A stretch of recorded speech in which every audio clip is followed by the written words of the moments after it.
Right, good morning, everybody. Not yet, hold on a second. I am feeling really tired. Is anybody else? I know that. Half-hour nap, everybody? Yeah. But if there's something that somebody, maybe a teacher knows that we can do, if I can get up a little bit. That I would lead a mindfulness activity, but I've never done one, so that would not be good. Does anybody know something we can do? And I have a different thing. Walk outside the station. Yeah, movement's the best. We want to take a little. Well, maybe we can just like, I just love to maybe breathe. But it's feeling kind of heavy. It's also really hot in here. have you guys been sitting on meetings all? I have. That contributes to it. The whole week. Yeah, it's really, Before I got here. it weighs on you. It's the meeting malaise is what I call it. I think just make sure we take like fairly frequent breaks that be able to stand up and, you know, move around. So.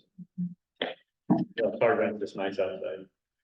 Well, I can't. It's a great split. We'll never know.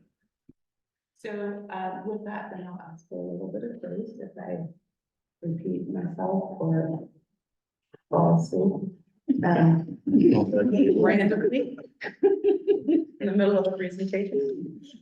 Okay, so we are going, do you have something to say? I was just gonna say, even just in here with us just now are not easy to hear you. So I think in this space, we're all gonna really have to speak up. Project. And be willing to say, hey, I can't hear it.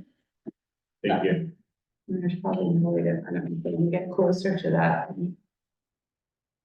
Nobody wants to get closer. Okay. It's more, I can't. Yeah, it wouldn't I help can't hear you guys hear us. Unless someone's speaking loudly, so Just be aware. we're not yelling. Yes, and it's gonna be hard for me to yell because I'm just a little heavy, so that's, we're just gonna be ready for that. Okay, thank you, Felicia, sorry, I just want that. We're doing 8 and 18 today. And I will say, we met last Tuesday. Thank you. See, you already called me out. Eric, Catherine, Amber, myself, Jonathan, Donna, and then 2 folks from the Discipline Handbook Committee, Don, Claudia Jackson, and Elizabeth Johnson. I thought we had a pretty productive and good conversation. Big robust conversation. Yeah, it's really great. And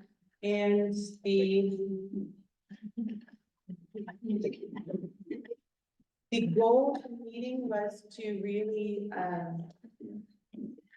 because there was a lot of work done on the student handbook, physical handbook, to make sure that anything that we presented was aligned with what the group is thinking. If there were spaces where we can put vocabulary that matched what was in the student handbook, then we wanted to do that. So we will take turns. Let's start with number 8, sounds good? Yep. Because 8 comes before 18. I can begin on this. We wanted to put some language in there that just referred folks to the student discipline handbook, rather than saying the student discipline handbook says this. And when we talk about this particular thing, student discipline handbook, so this is just a general overarching opening line that basically says all the language in this article is intended to align with the principles of and the values and definitions and practices of the student discipline handbook. Going down to C, disruptive students in my team. I've completely forgotten who is speaking to any of this, so you just jump in if I talk too much or I'm overstepping. Disruptive students. Middle of the paragraph, at the time, the member will provide to the administrator or the designee a brief verbal or written explanation why the student is being removed. When the member requests, the principal, and then it was brought up on our team that oftentimes some of our licensed staff don't directly report to a building principal. So extending that to supervising administrator was language that we added. Moving down, students will not return to class without an administrator or designee communicating with the classroom teacher. And one thing that we learned in the committee that we, some of the intention is to not have students come back dysregulated. So oftentimes principals are bringing, supervising administrators are bringing students back to class and they're not ready to be back in class. So we thought that adding this language, when the corrective, the administrator would communicate the corrective action that was taken to de-escalate the student as informed by the student handbook. Any additions to that or comments from the side? All right, next page, number 3, under disruptive students. This was a wordsmithing piece that I think you all scratched out the word reasonable as it was redundant, but then when we read it again, we felt like we did need that second reasonable in there because it was referring to the period of time. There's a first reasonable, that refers to the response, and then that second reasonable is referring to the period of time. So we took a stab at trying to reword it. So the principal or designee will provide a reasonable response and within a reasonable period of time to the referral, ordinarily understood to be 72 hours. That was our stab at trying to make that readable. And then seriously disruptive students, that first part, we went around in circles about the word violence, physical violence. I think we had at one point proposed aggression, which was not the right term. So we went back into the student disciplinary handbook to see what was used there. And we are proposing non-accidental physical violence, verbal or written threats. And we struck intimidation, and I think Ryan can speak a little bit to the why. Yeah, so, you know, the goal in this section is to try to make the behavior as objective as possible. And the word intimidation, like I'll give you an example of like a student throwing like a temper tantrum. There might be one staff member who might be intimidated by that, but another staff member who doesn't feel intimidated and actually, you know, may feel sadness or react in a totally different way. That intimidation is really how one responds and what one feels about a situation. And so that was the idea behind that was to strike that language. And instead focus purely on objectively describing the student's behavior. Perfect. And I think Donna had some words. We added imminent harm to self or others, and I think that's directly. It's in multiple places as far as like in restraint law, in land training, so in that practice. So we added that to further clarify and make it more objective. And we talked, I think, quite a bit at the time in our meeting about the removal of a student for the entire day.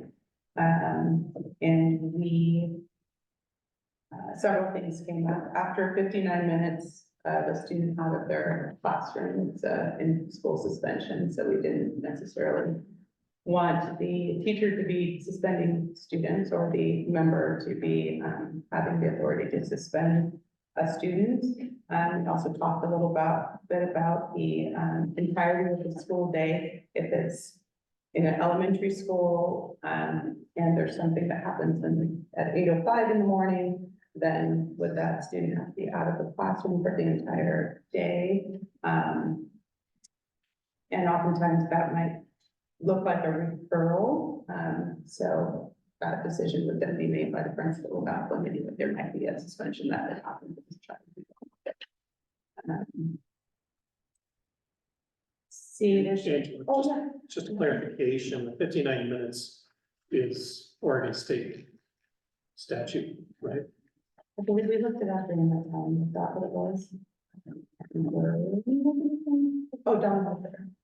Do you remember where the 59? I don't, but it was, I believe it was referenced in the student handbook, the 59 minutes, which then not being on the student handbook committee, where did that come from? We could research where that minutes is coming from.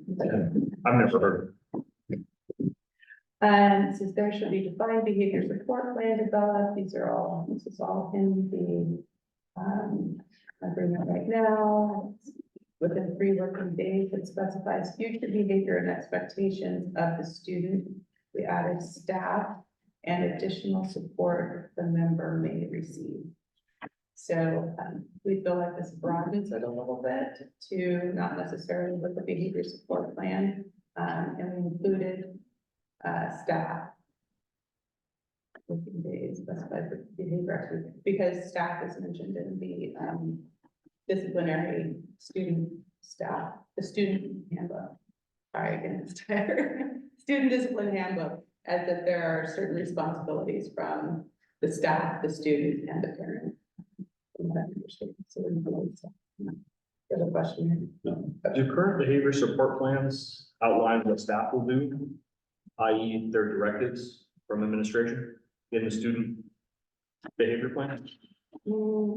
I am not, I can speak to when I was a principal a long time ago, but mine always included what a staff member would be. You're talking about like what is the best way to like interact with the student to help de-escalate their behavior, that kind of thing? I've never personally had a student with a defined behavior support plan. Oh, got it. So in our district, historically, we are very uncomfortable. A lot of our safety plans are around providing accommodations, modifications for students. They're not the teacher requested safety plans.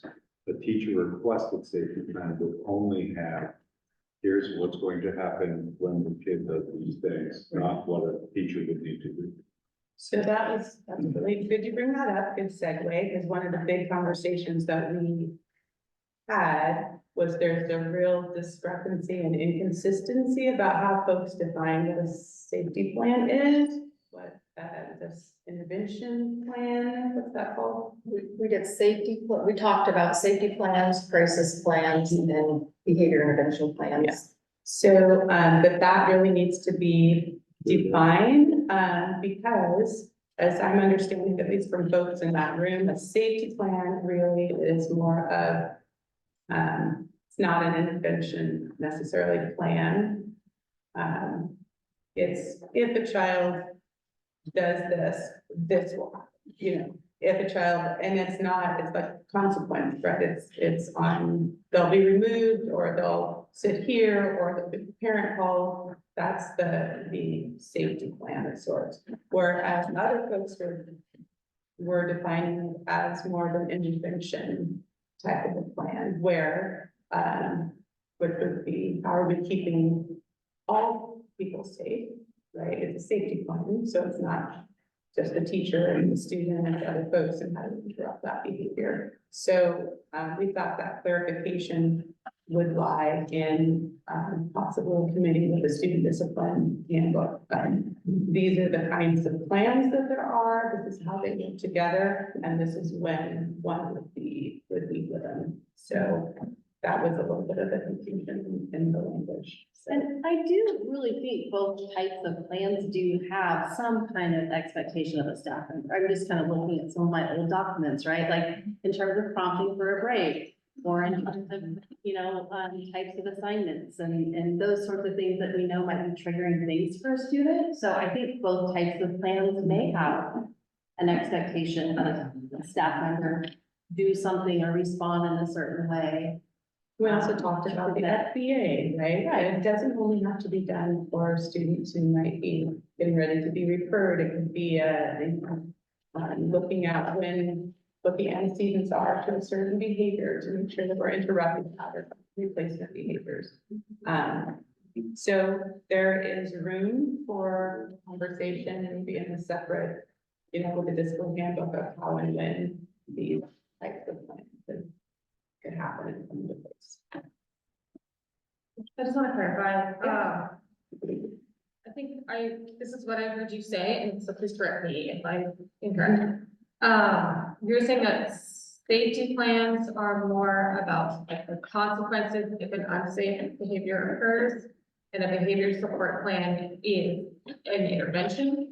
Yeah, so what I was trying to get across was what came out in that meeting, which was a lot of confusion. I'm not sure if there's a set Yeah, I mean- definition that everyone agrees on. Go I ahead. would say with the safety plan, at least at the high school level, I mean, it is very specific. The whole goal of the safety plan is to try to like eliminate or avoid getting to that situation with that kid, right? So there is a lot in there about antecedents, about what the staff can do, what the students should be doing to remain safe, right? And I would say the number one thing the teachers ask me, yes, after the fact, they may want to know, like, okay, what are the consequences or what's going to happen to the student, right, in that classical way. But frequently, what I also hear teachers saying is, what can I do or what should I do next time it happens, or what should I do or can I do to help prevent it, right? And to me, a safety plan and a behavior plan can help with that piece. So there's a consistent response for a kid. And Mark has an understanding that's different. Go ahead. Well, no, I want to thank you because this thing has been frustrating me for years. I would say probably for at least the last decade, we've had two entirely separate things, both called safety plans. And so we have had that, which we call as a district safety plans. When we have the contract and saying, which is also called a safety plan, and they are two separate things. One is, what do we do to de-escalate this kid? What kind of interventions do we do as a school, a teacher, and everything else? And the other is this contractual one where, what are the consequences if this kid doesn't change, right? And they are two separate things with the same. And so clarifying them, right? This one says behavior support plan, no, not safety plan. Where's that at? Mid-paragraph, And there shall be a defined behavior support plan developed for you'll never guess what we call a safety plan. them. Correct. Yeah, Yeah, so we have historically Right. called them safety plans, but gotcha. But it wouldn't be appropriate to presuppose a consequence for a student, right? In some plan, like, if this happens, this is what the consequence. I mean, is. That essentially, would be again, these are the plan. seriously disruptive students, so it's a student, for example, and I am entirely just making things up, right? Sure, But for the 13th time has punched another kid. Right, so we develop a safety plan that says, if you punch a kid, this is going to happen. Right, and so it's not something where we have to figure out what's going on with this kid. We know what's going on with the kid. We understand what's driving it, but still, we need to let the student know this is what's gonna happen unless we can stop these things. Yeah, There may be another safety plan that goes along with that, that talks about the de-escalation and everything else. But this is predominantly for the safety of the other students in the classroom, the other students around that kid and the teachers, right? And so it's not addressing, and I kind of hate to say this, but its primary concern is not that one student's needs, it's the other students' needs in the classroom, right? How do we protect them and take care of them? And the other plan is about how do we take care of that kid? So sorry, I just struggle with, I hear that, and keeping everybody safe is ultimately priority, right? And I don't believe I could write a safety plan that delineates as a consequence for a student. If a student's on IEP, those things are team decisions. And so that student has the right to have that team decision be made. So I don't know that I could predetermine what it's going to be, if that makes sense. There's not really a place on there, but we're looking, I'm looking at it, at a support for safety and behavior plan, and it's really that, it doesn't have consequences. So One thing, when I heard you talking, what it sounded like to me was more like a behavior contract. Yes. Like, Right. which to me is different than a safety plan. I'm not saying that one's better than the other. But I'm just saying they serve different purposes, which is Right. kind of what you're saying. Right. And what I would say is what you described in terms of like, if you do this, this will happen. That sounds more like a behavior contract. The short version is, I know the association is very interested in coming to clarity on what these things are, even, so we're with you. for sure. Am I correct to think that none of this exists in the current new handbook?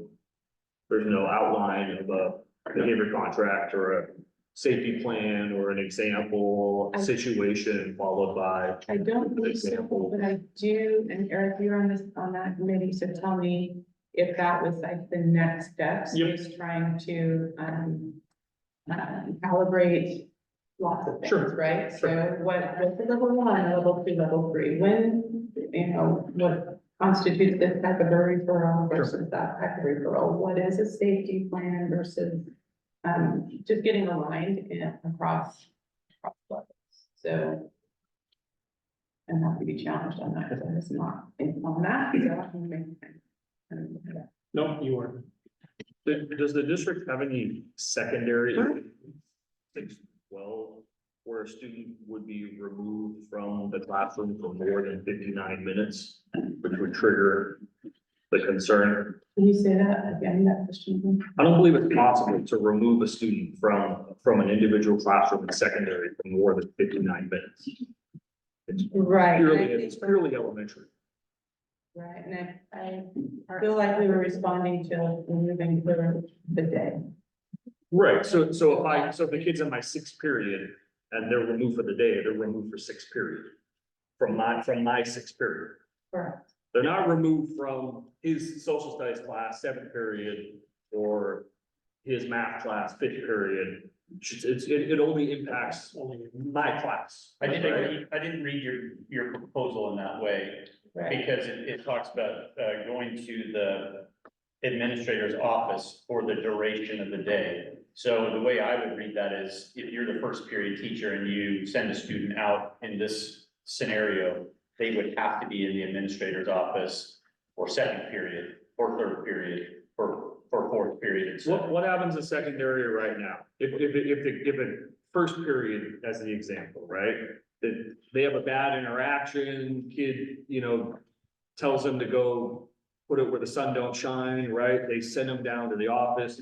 Are they excluded for the entire day? Well, I mean, I think it would, no, I mean, I think Right. that's where I think the language of this and how it's looked at. Right. And maybe even how it's intended are different depending Okay. on whether you wrote it at secondary or elementary, right? Yeah. But I would say there are times when a student is sent to take space Mhm. and the staff member's checking in, and it's like, I'm not doing this to their second period teacher, this. Sure. And I'm not They doing it, still and I'm not gotta doing it to de-escalate. this kid, right? This Sure. kid's not ready Sure. to go back yet, right? So that would be an opportunity where the kid might go beyond 59 minutes because they need a little more time to just chill, right?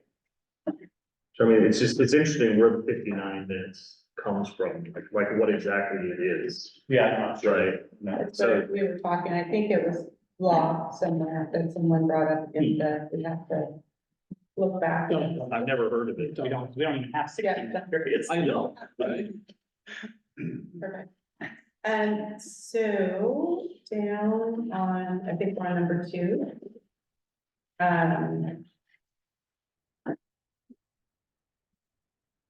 We added the language, when a student engages in behavior that is seriously disruptive. And we felt that seriously disruptive is pretty clearly defined in that paragraph above. And the next piece of that was kind of we don't need to have a judgment necessarily because it's already defined other number. So we struck that piece out. And the member or the designee may refer the student to the assistance team. And then we crossed out the teacher in the mid paragraph. Because the member pretty much covers teacher, yeah. So my understanding historically is, D2 is a larger group than D1. Yep. D1 is an immediate concern for those reasons listed. D2 is a teacher saying, I don't know how to manage this behavior and I'm looking for help. And I'm going to get help from those people, right? The assistance team, special education team, or any other appropriate team. And as I read this language, this is restricting it just to those students who are engaging in non-accidental physical violence, verbal written threats, et cetera, those things we listed there, not anything else. And I that think is that's the true. intent, right? So I would say, first of all, if that's what we end up agreeing D2 means, it should probably be outside of the umbrella. The way it flows right now, under that heading, for us, made it appear that that was within that same category of situation. So if it's not, then it maybe shouldn't be outside of that heading or be a standalone thing. And then it feels like we need something different than we think a student requires special help with their behavior. I don't know what that means, or, I mean, I probably helped write that at some point, so. It doesn't seem like very precise language, or it seems to like really be sugarcoating a situation too, like, oh, they just need a little bit of special help with their behavior, so we're gonna refer them to the special ed team or the assistance team, like. So I think some idea of what would trigger a referral to those teams. And again, then we would need to move it outside of that heading.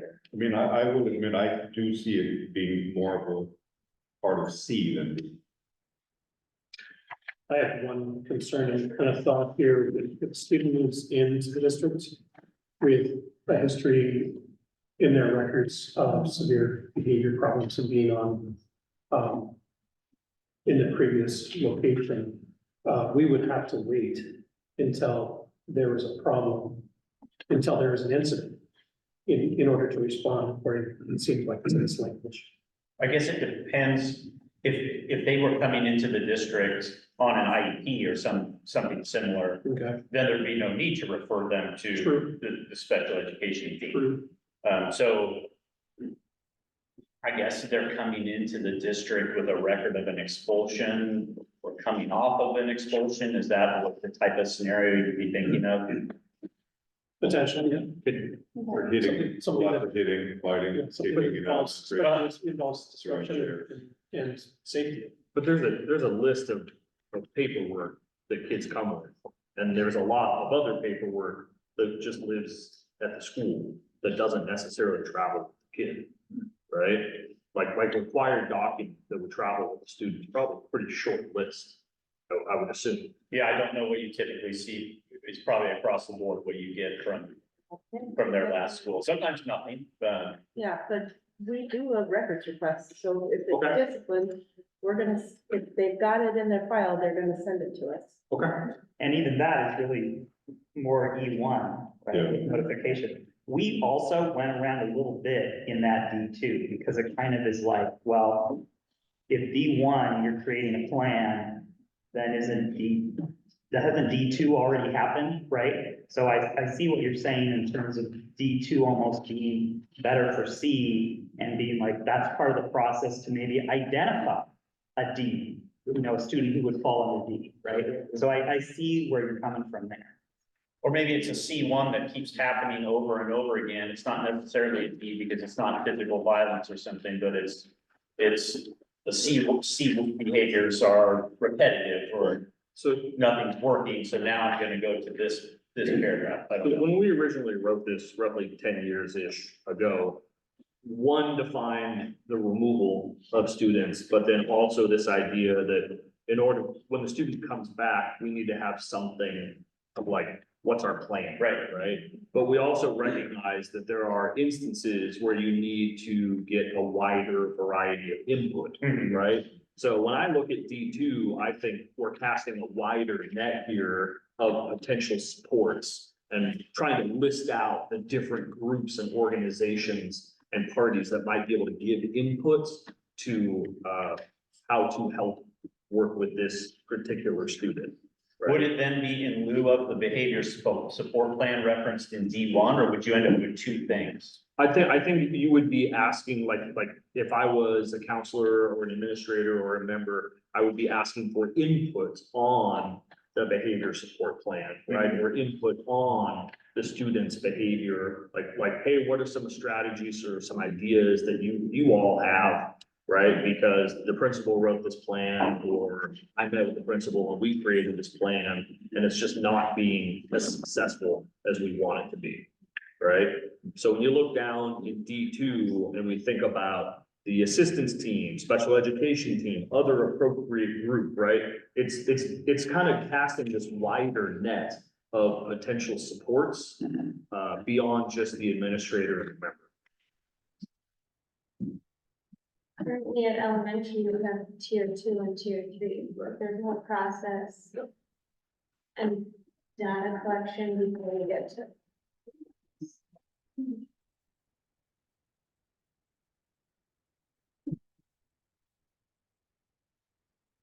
But I also think we would probably all agree that if something happened, like in D1, right, you would hope that unless there was a really clear explanation and like, okay, we get this is like a totally one-off, just bizarre, strange occurrence, you would hope that that also would put into place, like, okay, we gotta pull some people, right? Yeah, And maybe that's kind of what the intention of that was too. I think what's ended up happening is they end up doing both of these kind of at the same time. Yeah. Right.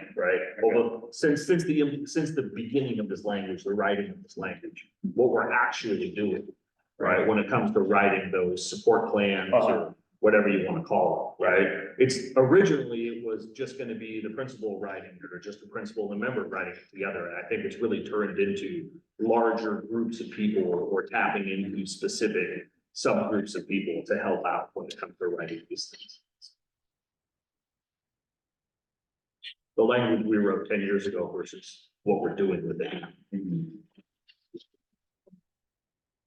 I go to E?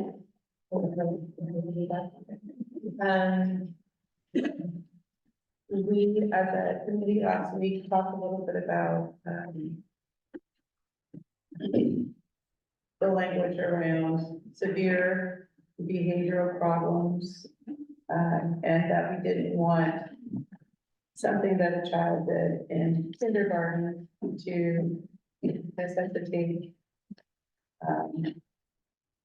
what we deliver to a fifth grade teacher. Kids are very different from kinder to fifth grade, they're very different from ninth grade to fourth grade. So, having these documented patterns be recent, and be happy to agree with that language about, making sure that teachers are aware of those situations, if there's relevant patterns of, behavior, severe or otherwise, right, doesn't matter. That are likely to pose safety problems, and we agree with the language, make this a reasonable effort, and district shall keep members informed of those facts and then for them in June, so. Brian, what's the timeline do you imagine for recent? This is usually language that you don't like. Yeah, I mean, there is no hard and fast definition. I mean, I would say the last 12 months or something like that seems like it's pretty recent. Because what we leaned on is the second part of that sentence, right, where it doesn't pose a future safety problem. Something some student does in kindergarten is probably not going to pose a problem problem for fifth grade if there hasn't been continued, if it hasn't continued. Yeah. Right, in grade three. Right, something that some student did in sixth grade probably doesn't pose a safety problem if they transfer in tenth grade, right? If there hasn't been a continuation of that similar behavior, right?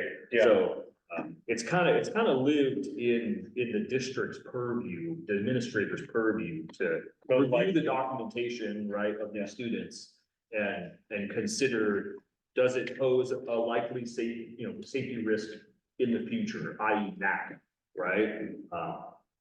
So it's just, I'm just reading your language. And No, I trying to see think that. about how it would be implemented and how it would be different from what we're doing now. Yeah, Well, and I think that,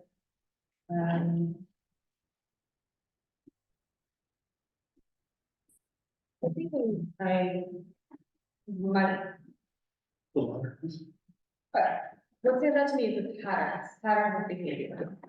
Right, that might, something may not have been recent, but it may be a pattern associated with every time the student moves, for example, right? And so it may be that there wasn't anything in the last 10 months or 12 months or something because the student had a stable environment. And so it looks like, oh, for a whole year, they haven't had any behavior problems, but really the pattern is just a trigger that hasn't recurred recently.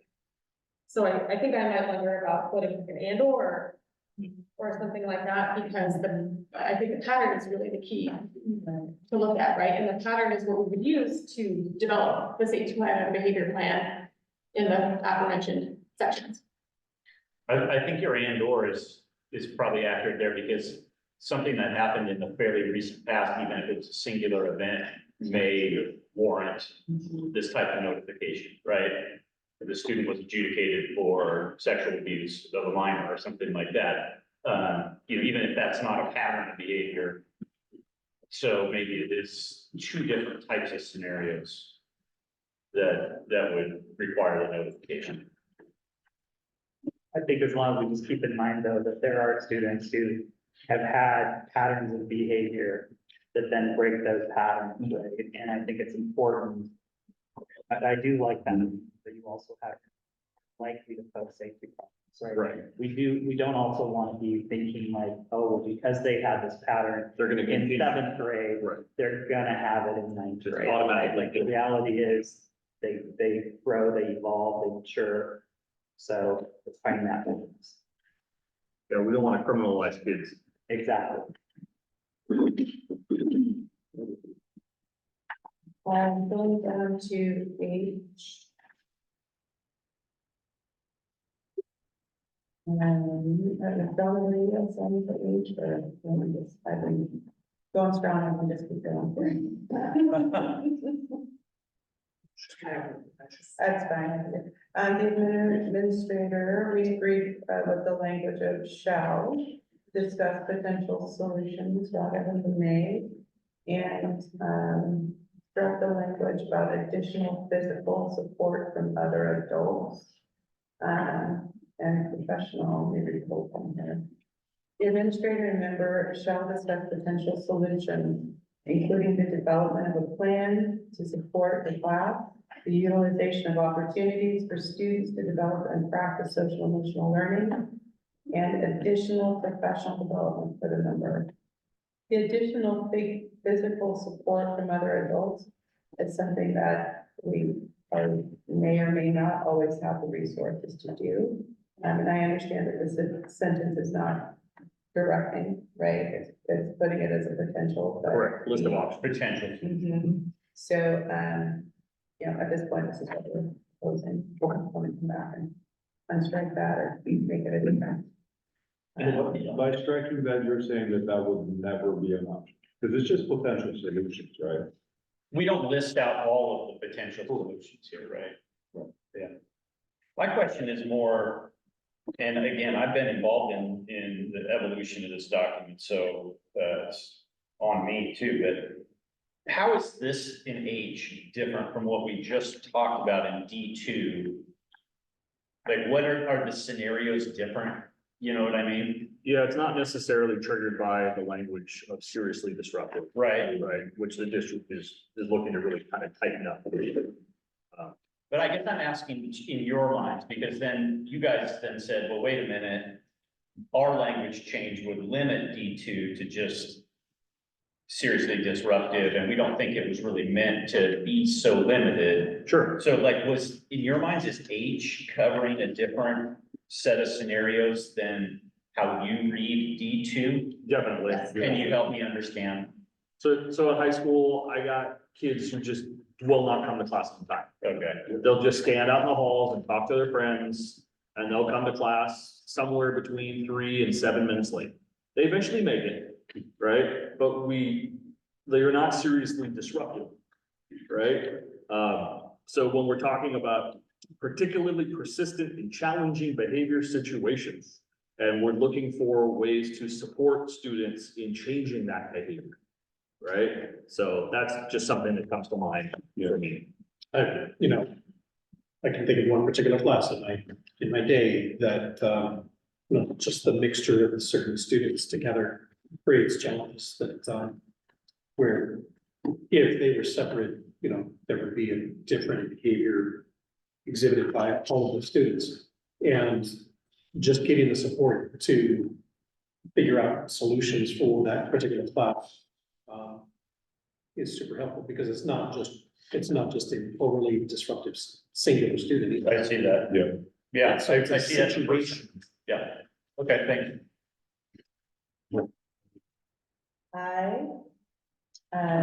I think we brought this in our initial proposal to you all about just generalizing the team, because every building calls their student support and intervention team. Something different, could be EDIS or MTSS or student intervention team, or their teams, or one team. So we just offered an intervention team, with whatever the building intervention team is at that time. And knowing that, EBIS might not be a term that we use in 10, however many years from now, just making it more generalized. CJ. So we went round and round a little bit with this in our committee about what is the root of what we're trying to understand. And part of what we understood was that there's an inconsistency, or maybe inaccurate from your perspective, and I don't know that I disagree, with how referrals and incidents are reported to administrators, to the district, and then being presented. You might be sitting there thinking, oh my gosh, that number, I know I had 5 room clears, and this doesn't even, mine alone would bump that number up to X, Y, Z. So we recognize that there's a need to kind of tighten up systems to make sure that things that are happening are being accurately reflected. And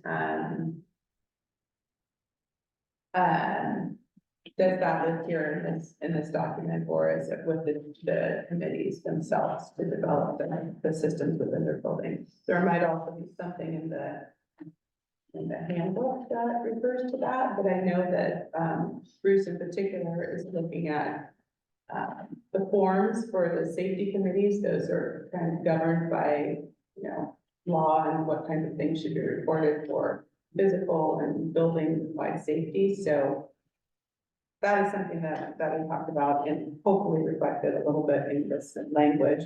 Are the referrals, do we want to spend a full building safety committee talking about subjective referrals? So we talked about maybe it's just level 3 and 4.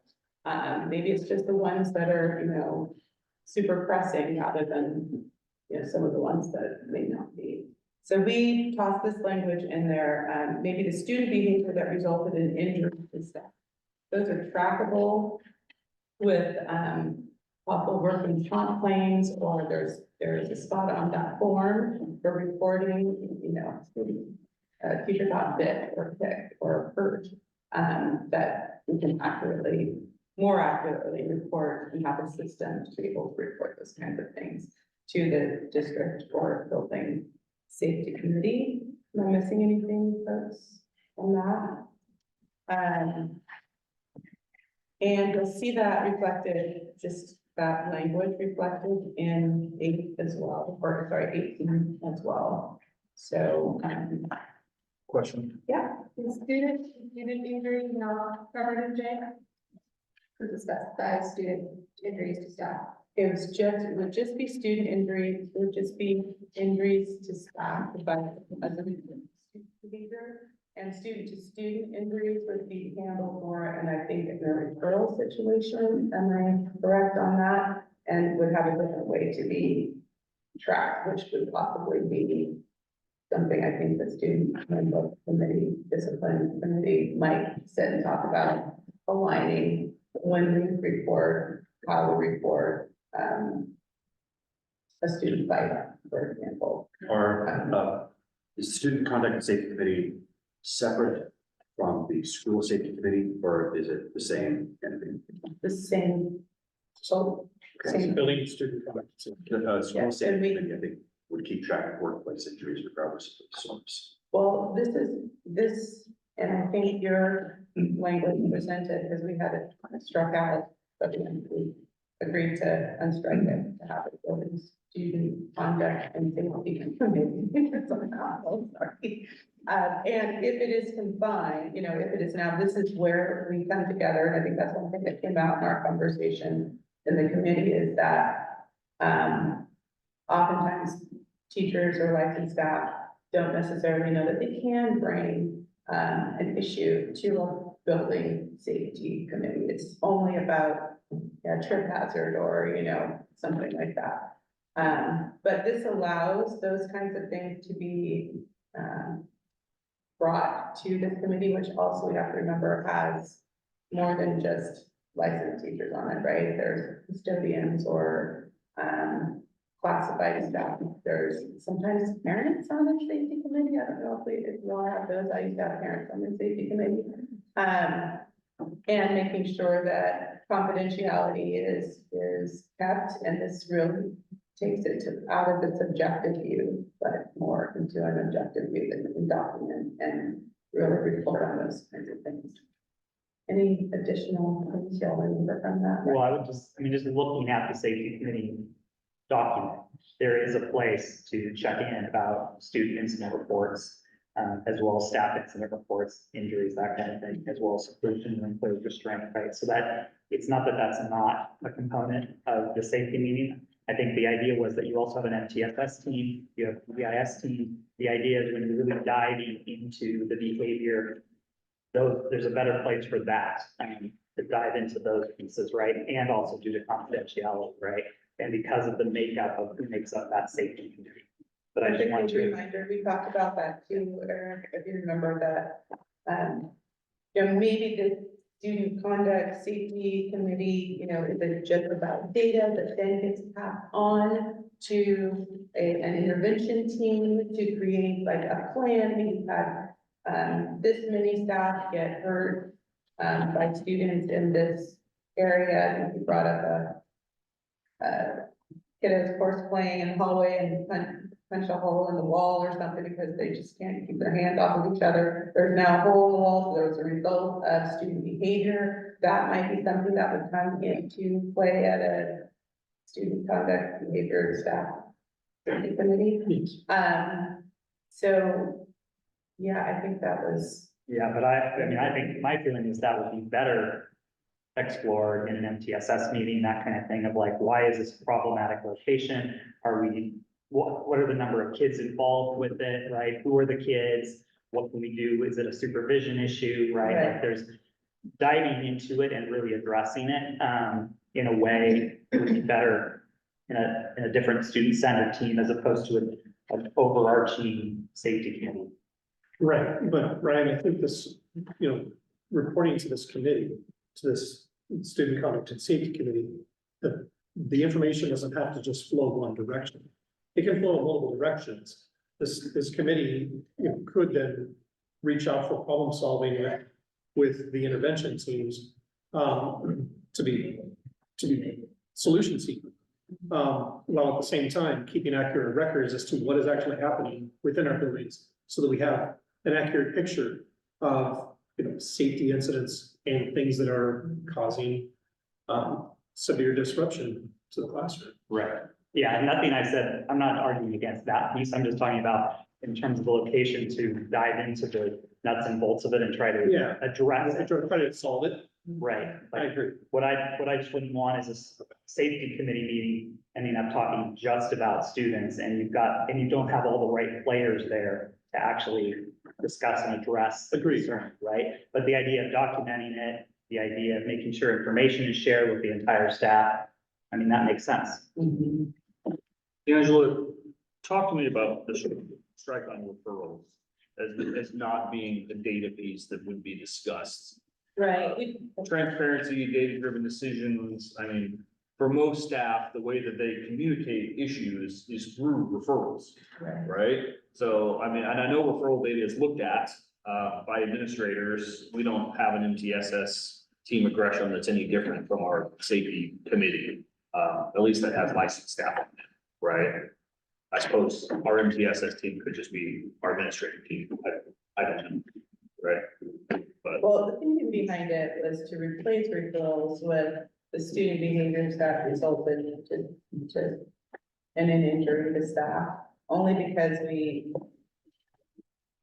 and this is just out there, Yeah. right? So you can come up with something different, but referrals can be so subjective, and like, we've got level 1 to level 4. We have not all referrals that are turned in, and I keep going back to elementary because that's what I know. You know, a student walks down and is yanking stuff off the walls, you know, there's running their hand across the wall. A teacher might call that a level, you know, a major referral, because they ruined all of the artwork that was on the walls. Well, that might not be a major referral in a middle school or a high school, you know, or to another teacher within that same building. They might just say, hey, knock it off, and it doesn't get reported. So not that those things are less or more important, but having that come up at a safety committee meeting, to document, is that still accurate?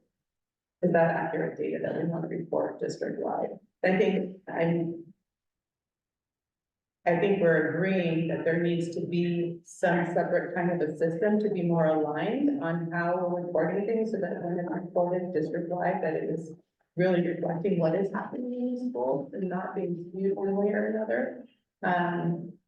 But for this specific committee, having something that's tangible and saying injuries are something that we can say, yes, there is a cut there, there's a, you know, effective, that we can report that. Yes. And I would think, from our perspective, I mean, we would like to help build consistency through our district, right? And to understand if we're being consistent or not, we need that sort of information. If we have buildings that, you know, a sneezing once gets you a referral, we would want to know that, so that we as a district can work together to get our buildings more consistent in what means what. And is that at a building, is that at a safety committee meeting? I'm just, But the it needs to be reporting, addressed.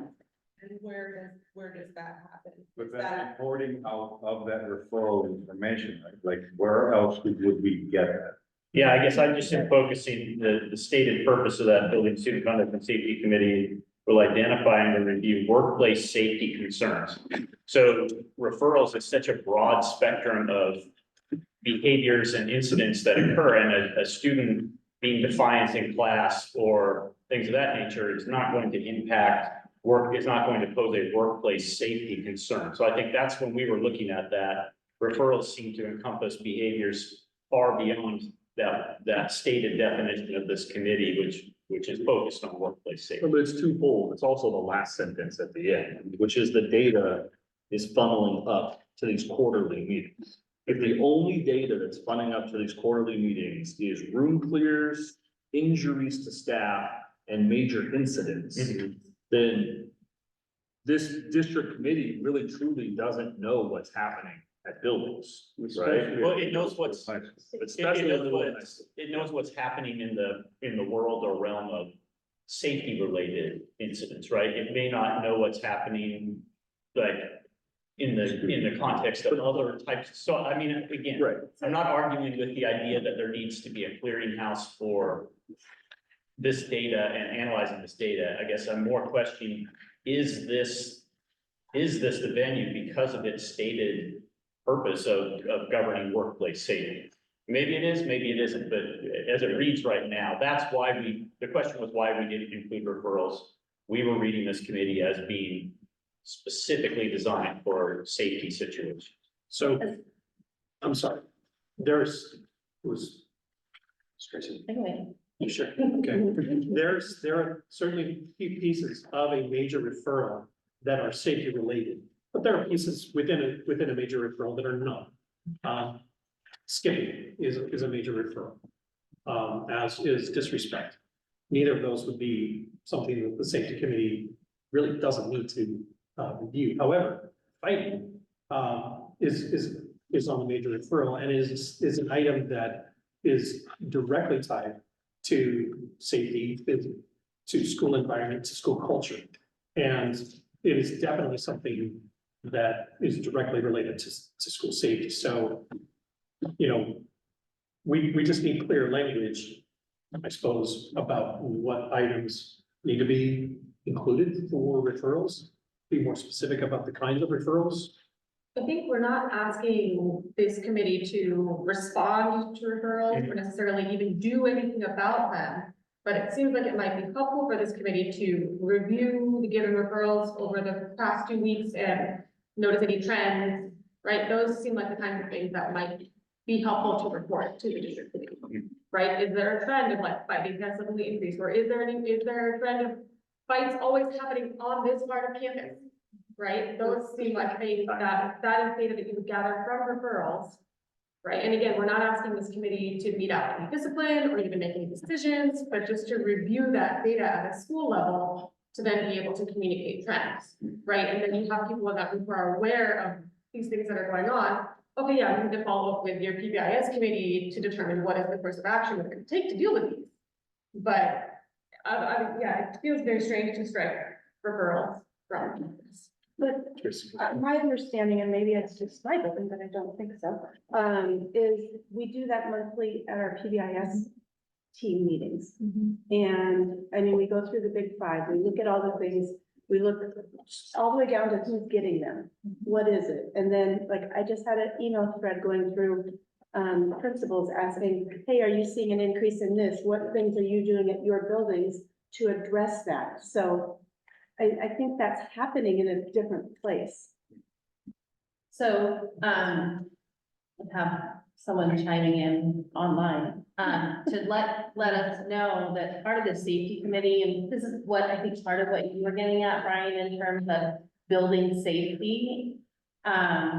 Are some of these components are required by OSHA, right, for us to report on, and discipline data is not permissible in that. So it does kind of have a standalone in a different place conversation to have that doesn't necessarily have that redundancy. Yeah. And I think as we move into talking about the district committee, that data is available to pull, right, for those conversations as things might be necessary. But I think the other thing that I'm just wondering is if it helps us to move into 18, because one of the things our team was really talking about was how 8 is really about students and discipline, and 18 is about working conditions, and there's a lot of like this like mishmash overlap stuff that I think adds to some of the confusion. So I'm just wondering if it makes sense for us to kind of work to probably solve both of them. Totally. Again, the last thing I would say is one of the difficulties here is OSHA started saying our building safety committees should be reviewing incident reports involving student behaviors. And schools had typically not had that going to your building safety committee, which again, is like the head custodian, and it might be a parent. It's not necessarily a student behavioral expertise type of a committee. So we started trying to navigate that by, what really should be going to that type of a committee. So I think that's part of it. The only thing I would want to add is that used to be titled, I don't know, man, probably 3 bargains ago, it used to be the building safety committee. Right, And through the bargain, we added in the part about it's going to help take care of student conduct, student behavior as well, right? And so it's not a coincidence that it's there, and No. the whittling away of it is concerning. Because that was there because student behavior, classroom environment, school climate is such a big thing for our members, and we're looking for ways to make sure that we as a district and as an association as well, right, have access to that information that we can use to help improve places, to make them better. And if referral information or student discipline information or students injuring each other, like we don't have access to that information, then we don't know about problems and we don't know about the things that we need in order to help make it a better place. yeah, don't disagree with you, we're not trying to whittle away at it, I mean, the building, the student conduct piece was added specifically under that umbrella of workplace safety concerns. So it was never intended or bargained in to be a clearinghouse for, let's look at all the discipline situations that happen in a building, referrals, so to speak, and take a broad look at student behavior. It was situations, again, it says it right here, workplace safety concerns. And so that's the context in which or the types of situations that we bargained in or were intended to be covered in a safety committee, because you're right. Building student, it says it right there, Mark, it says workplace safety concerns. Right, again, I don't know what it was, 3 bargains ago, and we 2015. we can find the language if you want, that's not true. This was the building safety committee I agree. that dealt entirely with things, Which is, I guess that's kind of my argument, this was the building safety committee. and we added to it to expand their duties. But To the things that you were saying. Okay, all I'm saying is it said right here that this committee is addressing workplace safety concerns. So whatever the evolution of that language was, this is a committee that deals with safety in the school environment. And we put in behavior of students in school climate as Arguing issues. this. yeah, it used to be student discipline, and then it changed to student conduct. The language that Mark is referring to never existed in the CBA. It existed in the original 2015 handbook, the one and only handbook that we've ever had. Because I know, because I wrote it, right? So it said what the duties of the building committees and the district committee was. And we've attempted to bring language explaining what the duties of those committees are back. Because I know in the new handbook that's been written, that is gone. Yeah, and I'm not trying to argue with you, Mark, then why am I, right? Again, I'm just focusing on that lead into that language that is a specific reference back to, for us, this is how we're looking at this now. This is where we talk about things that are causing safety concerns in the workplace environment. I'm not arguing against, we need to have a broad look at referrals and student discipline and student behaviors. Just questioning if this was the committee. So apologize for being argumentative, but that's what. Thank you. I'm trying to And focus. in this, we do talk about in those safety committees on all the student incident reports, not individually, but reporting trends. Right. As far as safety goes too, so that we can mean, address and- those. And I do think in 18 it's saying they'll do some of those things, so we'll wait until we get there. And there might be just some room to think about, and we talked about it in our committee. But all of these things by themselves are totally legitimate, right? No one's disagreeing with, we need to have a better way to report and accurately, report what's going on in buildings. Does it belong here? Cyrus has found something. Does it belong here? Does it belong to the PBIS team? Is there a way that intervention team reports something out to a district team of sorts so that it gets out to the larger community? Go ahead. Yeah, sparkle. Take a break, y'all. Yeah. Are we doing okay? Before we get to 18, we'll be nice. Yeah. You had your hand up, you want to say something? I don't want to drag on the conversation. I guess I'm thinking about situations in which student conduct, but which may be reflected in referrals, the situations can be remedied by, environmental or building changes. Like, special types of locks on doors, or locks on gates, and things like that. And those, to me, seem like situations where we've had student conduct that, again, may or may not have been reflected in actual referrals, but that it was an appropriate conversation for the safety committee. And I think I worry about those types of conversations not happening with that limit being struck. Gotcha, and I agree, or maybe we need a camera here, there's no, stuff's always happening in this section because we don't happen to have a camera, so we need a camera here. I agree, those things, I would see them for that. So I guess I just want to make sure that that type of thing is captured, and again, because the language is already open to say, and or including but not limited to, right? So they don't have to talk about referrals, but to strike it seems exclusionary. When it's already in one. So can you just ask a logistics question?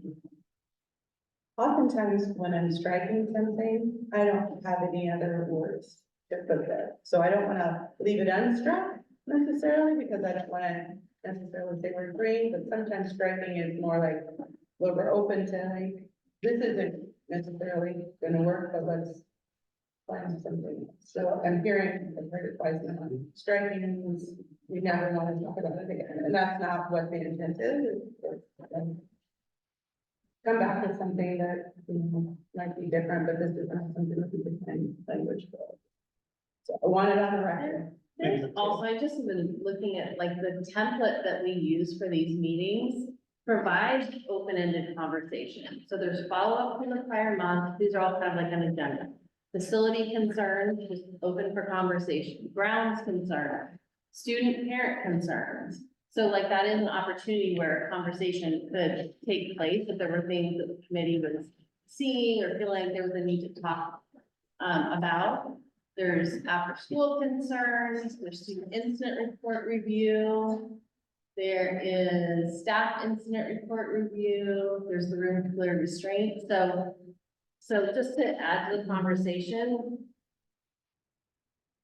I don't think it would be hard for anybody that's a part of the team to surface or highlight a challenge that was happening in the building and feel like they're restricted in some way from highlighting that needing it there.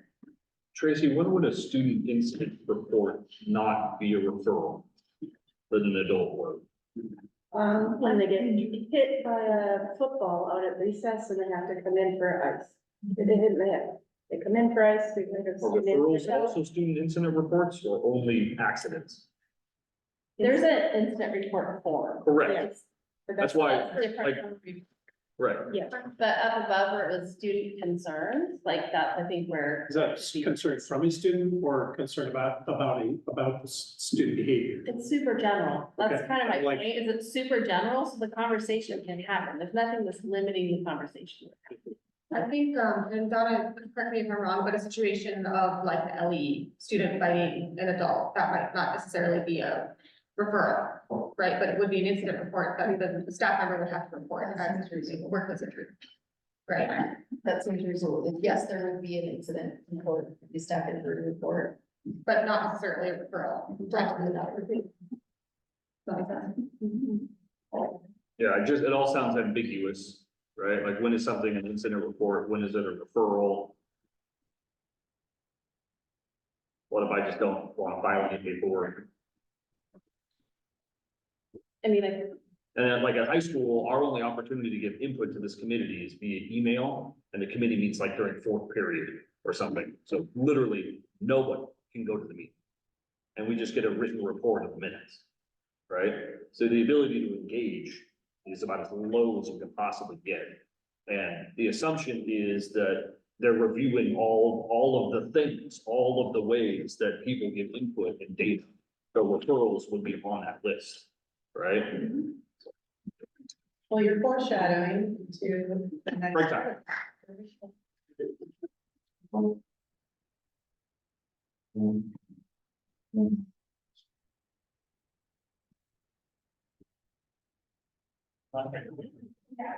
Oh, no worries, good. It's still upstairs.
All right, we are back and we're gonna move into Article 18. We're gonna have, Brian. Crack a soda.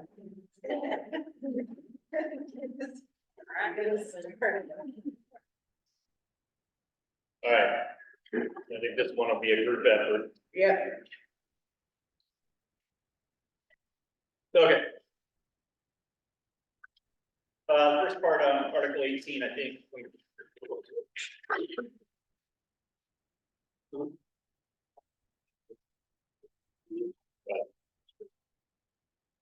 So we accepted your change in B1, the strike of make a reasonable effort. So now it would just be the district shall inform members of such exposure, et cetera. I think our primary issue there in section B, we're trying to tie back to OSHA.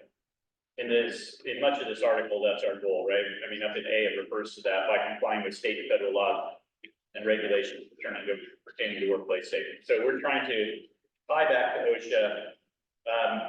I don't know that paragraph beginning with members is a completely accurate description under OSHA of when somebody could refuse to perform work. I mean, I think we get a little nervous with the idea of people making a unilateral decision, before any report is done or study is done or what have you, that their work area is unsafe and therefore will not work in that area. Sometimes we have concerns about air quality or, I think there's mold in my room, we do tests, there is no such thing.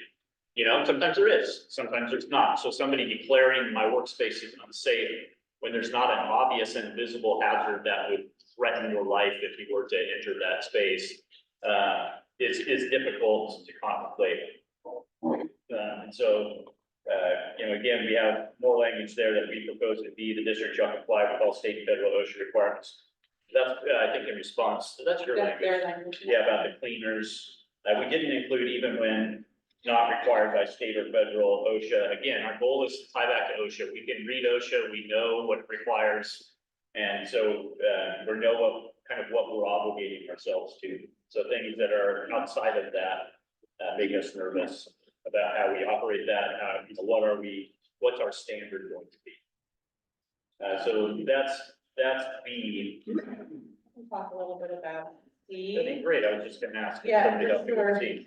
And again, it's this break only because I didn't know what else to do. We need a squiggly line or something. I tried to do highlighting. Well, that was not well received, so strike it in. We felt like this was already spelled out. It was repetitive in Article 8E1. There it is. And the notification piece. And I think part of our conversation, and I might have been with our committee, Eric, how do we keep student issues as much in the classroom student area as possible when it makes sense, and safety issues, in the safety area where it makes sense, and we thought that this said student issues under safe working conditions, and we wanted to spell that. That's what it is. Yeah, I would almost think that the language that we left, the district will notify members concerning the students that have entered the court system, but maybe that should go back into Article 8E1 because it's part of. The notification. Yeah. It's a very specific example of when the district has information that could pertain to potential safety issues. So feels like that maybe would go there. And building. Installing 18. Complete those two. D, building student conduct and safety committee. And we agreed with the taking the strike off, and members will be informed during in-service week. We agreed with that language. Just some grammatical stuff there on how to submit safety issues and student behaviors. That resulted in injury to staff. So this is again, our proposed language from before that we're just trying to be consistent. We've had talks here about whether or not that's the right thing to say. Put that back to us later, to the building committee. The building committee shall include at least one bargaining member, unit member. We agreed with that language, selected by. We put a DPEA representative, so the building rep could select that person, or the person could, anyone could volunteer, anyone could volunteer. A member or building rep on behalf of the member may present an item to the building safety committee in accordance with all applicable laws.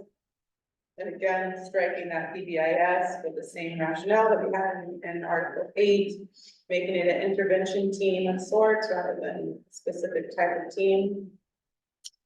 Agreed with most of the language that you proposed. Building committee's minutes will reflect what was discussed in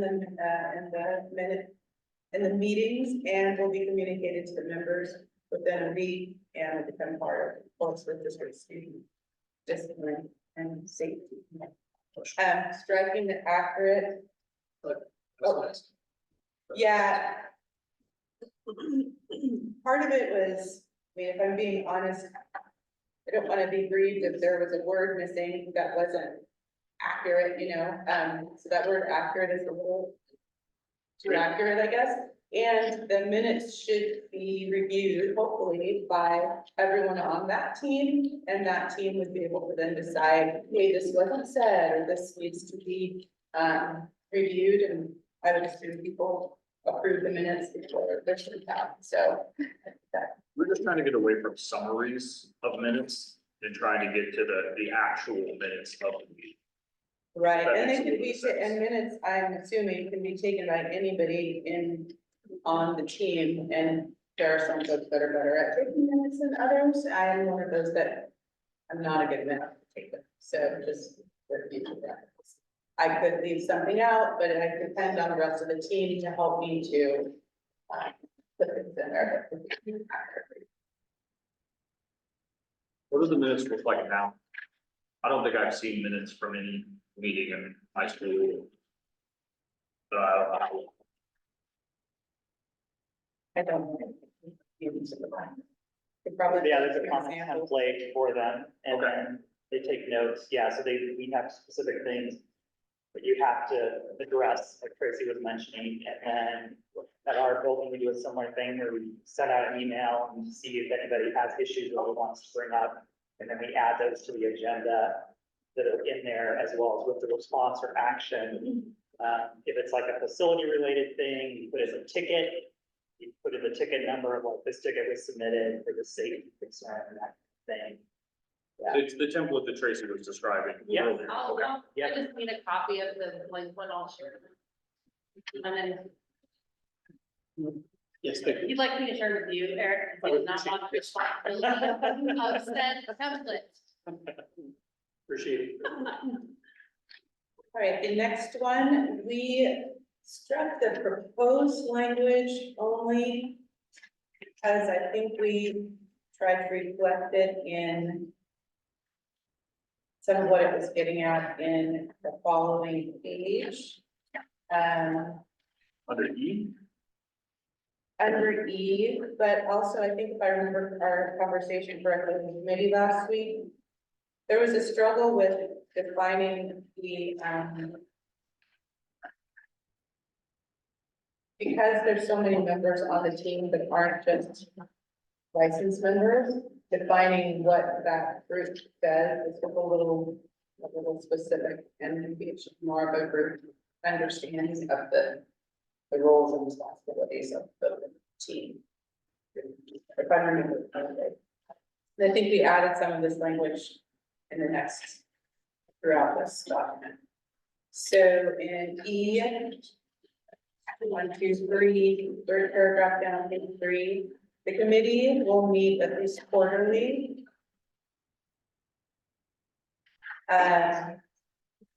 The GBE and OSCA, the district may bring issues to the committee for consideration. The student safety and discipline handbook shall govern the safety procedures for the duration of this agreement.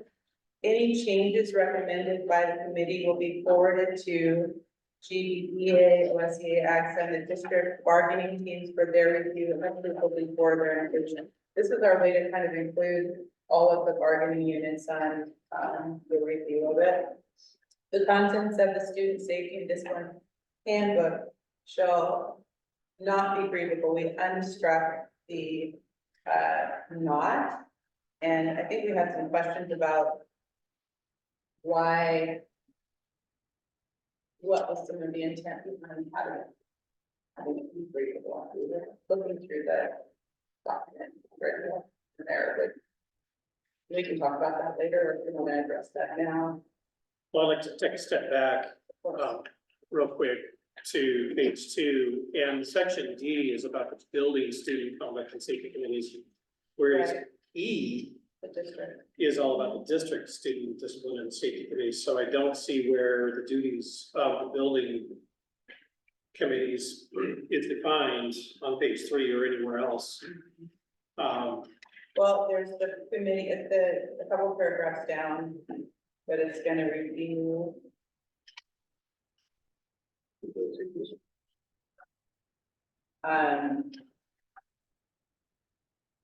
I'll maybe, sorry. Well, items, the items the committee shall discuss quarterly, you mean?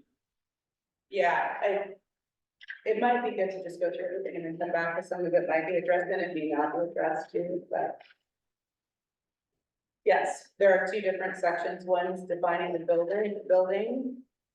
And one is defining the district's role. Yeah. Which still, I mean, I think some of it goes back to the conversation we were having earlier about what is the purpose of that building, student conduct and safety committee, right? And in the makeup of the committee, I don't know that is the entity that like identifies student behavioral issues and disciplinary processes that are not effective. Again, if we look at who's on that committee, it's to some degree built around this workplace safety notion, right? So identify and develop a plan that includes best practices for ongoing behavior management. I don't know that committee is the entity to do that. And again, I would just say again, in 2015, sorry, the 2015 contract, we bargained that that's what it would be. And so before, I agree, it was just a state mandated safety committee. But then the whole idea of school climate and student behavior, we bargained into that section. That was the intent, was to make that committee also in charge of addressing school climate issues, student management issues, helping to make the school a better place to be for people. Who is your understanding of the membership of that committee? As it functions right now, Yeah. an admin or designee, Okay. a custodian.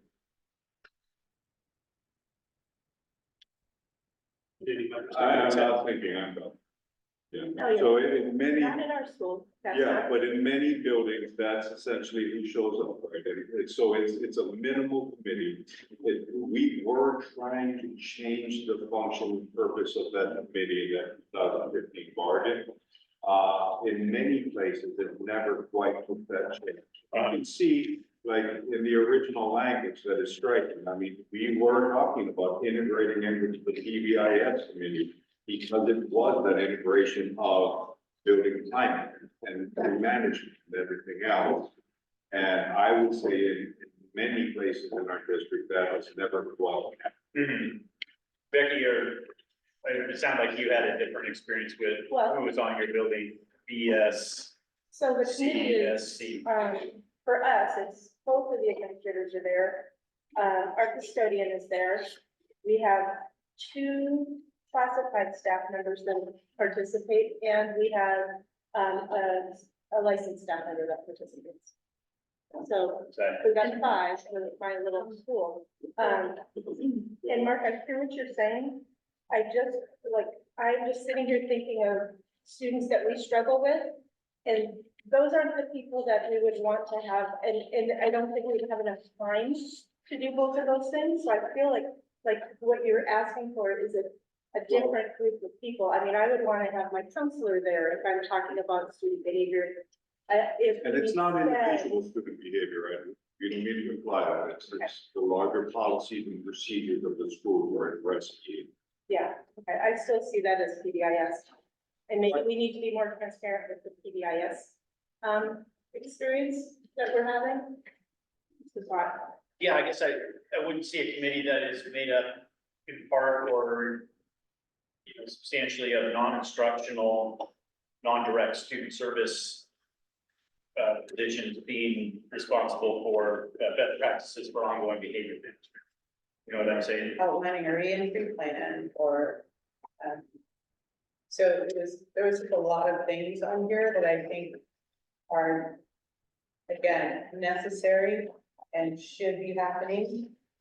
Is a building safety committee that's supposed to do it. I think that We also have built up our systems since then, so maybe when this was bargained, there wasn't systems in place in enough places to feel like. I'm just saying, maybe that's what it was then, and now we do have. a building. The only committee we had back then was PBIS, right? We didn't have the tiers, we didn't have NTSS.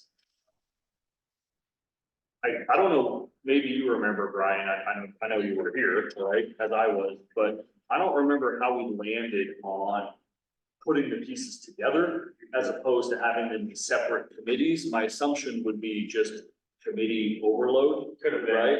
And it was, well, what if this, you know, talking about school climates, also talking about school safety, what if it was just one committee? What if it was just one meeting, right? So principals aren't having to hold additional meetings and so on and so forth. Because, yeah, the points that we bring are very valid in that the intention in 2015 was to bring in student discipline, which is now called student conduct, as a part of the conversation in these committees, but it's always lacked definitions of what that looks like, right? How does that happen? So our intention, as you can see, is to, like, where is that data? Well, it mostly lives in referrals, right? So referral data, again, not to talk about individual kids, but just to talk about trends, patterns of referral data. What do we see in our building? And then how does that information then get recorded and captured in the notes, which then gets funneled up to the district level committees so that as a district, we can track trends and patterns. And I remember James Hugh and I having a lot of conversations around, man, if we can find some buildings that are having similar, for lack of a better word, issues, and one of them is handling it much better, right? Well, now we've got an opportunity at the district level to say, hey, you should go talk to X school. Hey, X school, what are you guys doing over there? What's working for you? And kind of sharing and talking about opportunities and ideas and resources to ultimately try and get to faster solutions, right? So everyone doesn't feel so siloed in individual buildings. Yeah.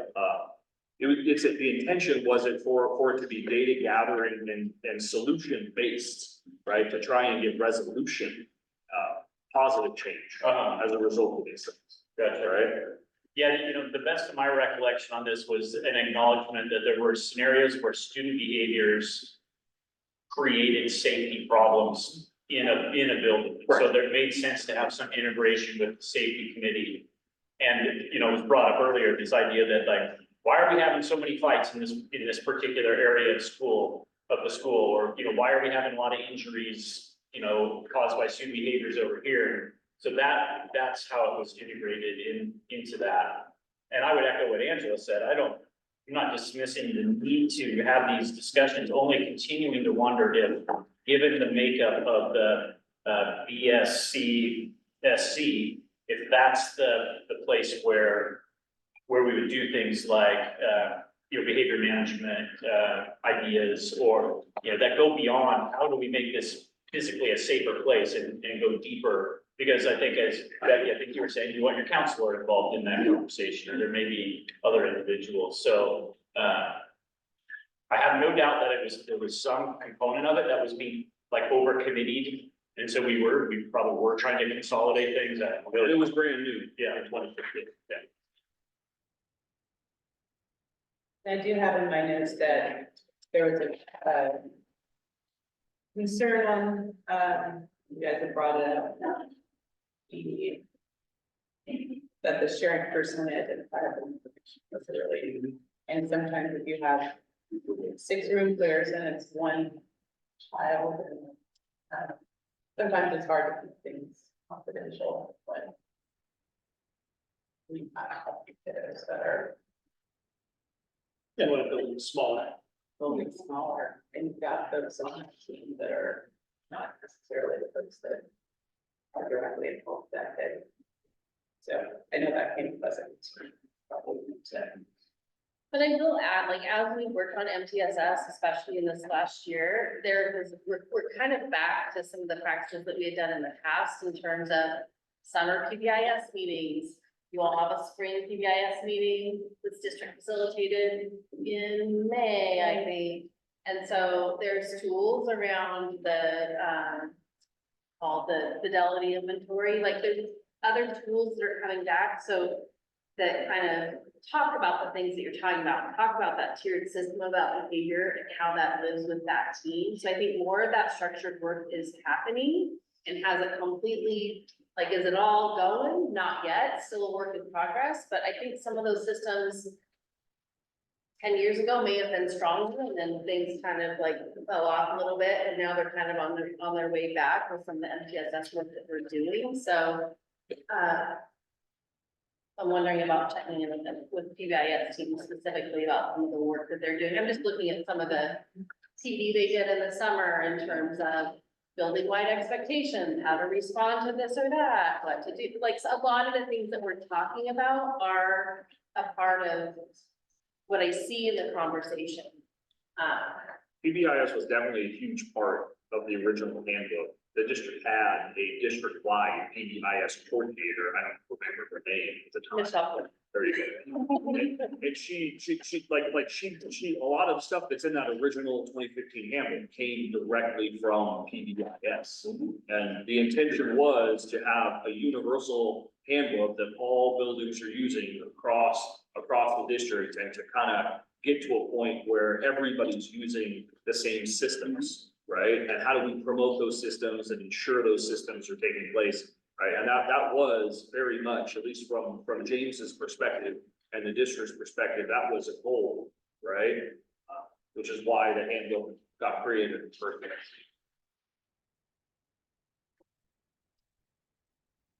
All right, so Judith, can you talk a little bit about a little more thinking behind the not agreeable, why it should be agreeable, what you think behind that? And you have a better way to word it than I am, but just what. Well, I know that our intent in adding that, obviously, I mean, there are things in that handbook, there's like a discipline matrix and things that, I know one thing that we always wanted to avoid is grievances being filed in one way, shape, or form that were challenging disciplinary consequence decisions that were made by an administrator, for an example. Just because that is not an appropriate scenario to have a grievance. So an arbitrator is not going to come in and say, yeah, you're right, that kid should have been suspended for 3 days instead of 1 day. And just the inherent problems in 9 months after the fact, going back and informing the family, oh, guess what? Your kid has to serve 2 more days of suspension because an arbitrator ruled that under this matrix, this would have been a more appropriate penalty. So it was those types of concerns that always caused us to want this handbook not to be grievable. So when you talk about the failure to follow the procedures in the handbook, I think it would be good to hear, like, when you were putting forth that language, what are you feeling like you want to make sure happens, or that there's some recourse if it doesn't happen? We were starting to look through that handbook and trying to imagine, like, what would be grieved in here logically, and we were struggling with that. So. You know, I know I can just say on a big picture fairness issue, right? It does, it bothers me some that if the principal or the district or someone on the management side does not do what they're supposed to do, and I'll use my mark language. There's no consequence. There's nothing that can be. But if a member does not follow what's in that handbook, they can be disciplined or terminated for that. Sure. And on the justness and fairness scale for me, that I have a hard time sitting with. Right, so that I know is one big piece about why having just fairness, this handbook is something that we're going to agree. That now that we have that agreement, members are going to be required to follow, and administrators are going to be required to follow it. And the non-agreeable gives the administrators an out that members don't have, and that makes it hard. But you realize that's working under the assumption that there aren't any disciplinary consequences or evaluation consequences for administrators if From the district. and you wouldn't see those very often, right? And so, I mean, I guess that to me is the flaw in that thinking, and that nothing happens to an administrator if they willfully or negligently disregard things, and my expectation would be that something would happen through our evaluation or discipline protocols. And I'm just explaining the unease. I understand that. Brian, the last time the handbook was edited was the date that it was created in 2015. It has lacked teeth, it has lacked importance, and lacked the administrative, and I'm not saying this entirely lies at the feet of the district, but the district and the association share responsibility in updating that document and making sure that it's central to the way that student discipline is handled. And we don't want that to happen again. I don't want to be in a situation where we are reviewing, this particular piece in 9 years down the road and saying, well, why didn't we keep it updated? If something is agreeable, if it's part of the contract, if it really is important to us. And that's my primary motivation for having that language. But it could still fall woefully out of date. I mean, if we had the word not crossed off here, I don't see how that would have prevented us from still being operating under the 2015 document, right? And I mean, it just, if you violated that document, it could be free, but it doesn't mandate or call for it to be annually reviewed and changed or anything. I mean, I think we tried to add a little of that flavor in there by any changes recommended by the committee go before the GBA, et cetera, to give ownership, association ownership into it. I mean, to propose an annual review of that handbook or something like that. I agree it needs to be kept current, and I don't like it when things fall horribly out of date like that either. I just don't know if that is solved by being agreeable, because whatever version is in effect, whether it's 1 year old, 5 years old, or 30 years old, would be the benchmark for agreements, right? So I think there are ways of addressing if we're feeling like that document is getting outdated. Maybe there are some other ways of going about trying to make sure that doesn't happen. I know everybody gets busy and there is committee overload and things like that, and pandemic kind of intervened in the middle of that. So probably a lot of things happened, but it needs to be kept up to date. I agree. Is that addressed by the language that's added about any changes recommended will be like, they're like, I guess I read that whole paragraph as this district committee has an opportunity 4 times a year to revisit the handbook if they want, right? And if there's things that are surfacing, any of those employee groups can surface that, hey, this isn't working, or is this still legal, or is this whatever? Is that not what the intended vehicle is for that work? That language already existed. As you can see, it's been struck down below in the next paragraph. So I get the point that, there are all kinds of countervailing effects and countervailing causes as to why the handbook wasn't updated, but the primary reason, from my point of view, is that it wasn't important because it didn't carry weight. Was never followed through. Because. And it wasn't followed because it didn't carry. And if it was being followed and there was a problem with it, there would be feedback coming, this handbook needs to be fixed. Yeah, I mean, it does cause me to perk up a little bit when you say, you know, and that handbook was never followed, because, you know, I have a hard time accepting just kind of as the end all be all of the absolute truth that handbook was never followed without hearing more about that, like, you know what I'm saying? It's just hard. You know, it's easy to say, and that was never followed, and I don't know if that necessarily makes it the truth. I would want to hear more about that. Obviously, I would be concerned if that wasn't being followed. I'd want to know more about, you know, do we have not nitpicky specific examples, but, you know, be good to know more about that thought. The matrix, for example, Yes. was never followed. When you say, and I don't want to take it too far off track, but when you say the matrix was never followed, was it a feeling that consequences that were chosen were not within the range as described in the matrix? Is that when you say the matrix wasn't followed, is that what you mean? Like the behavior happened and? And the short version, I think, is the document was produced because the contract required that document to be produced. And once it was produced, I don't know on the admin side, but I don't know if 4 teachers read it. And I know I didn't try to enforce it, because I couldn't I couldn't enforce it, so I never used it. I know some administrators on occasion look through it, but as far as the guidance from the matrix and things like that, I don't think they ever reference that for how they're going to discipline the student. Can I ask if putting the language that we put in the front of eight might help that a little bit, which is that all language in the article is intended to align with the discipline handbook, blah, blah, blah, and see, really clear. But it was intended to say, as you read this article, make sure your student discipline handbook is kind of your guide on the side. That's what we're referring to. Maybe that solves that issue of not letting this kind of fail or die. How do you expect for staff members to know about the handbook if you let it talk? Well, I'm not, Eric, you want to speak to that? You're on the team. Well, we haven't brought it up as part of any kind of training. It was kind of, we got to the end of creating it and we were like, okay, now we need to talk about how we're going to train up admin, and how we're going to train up numbers, and how we go about implementing this. And it was tabled because we were out of time.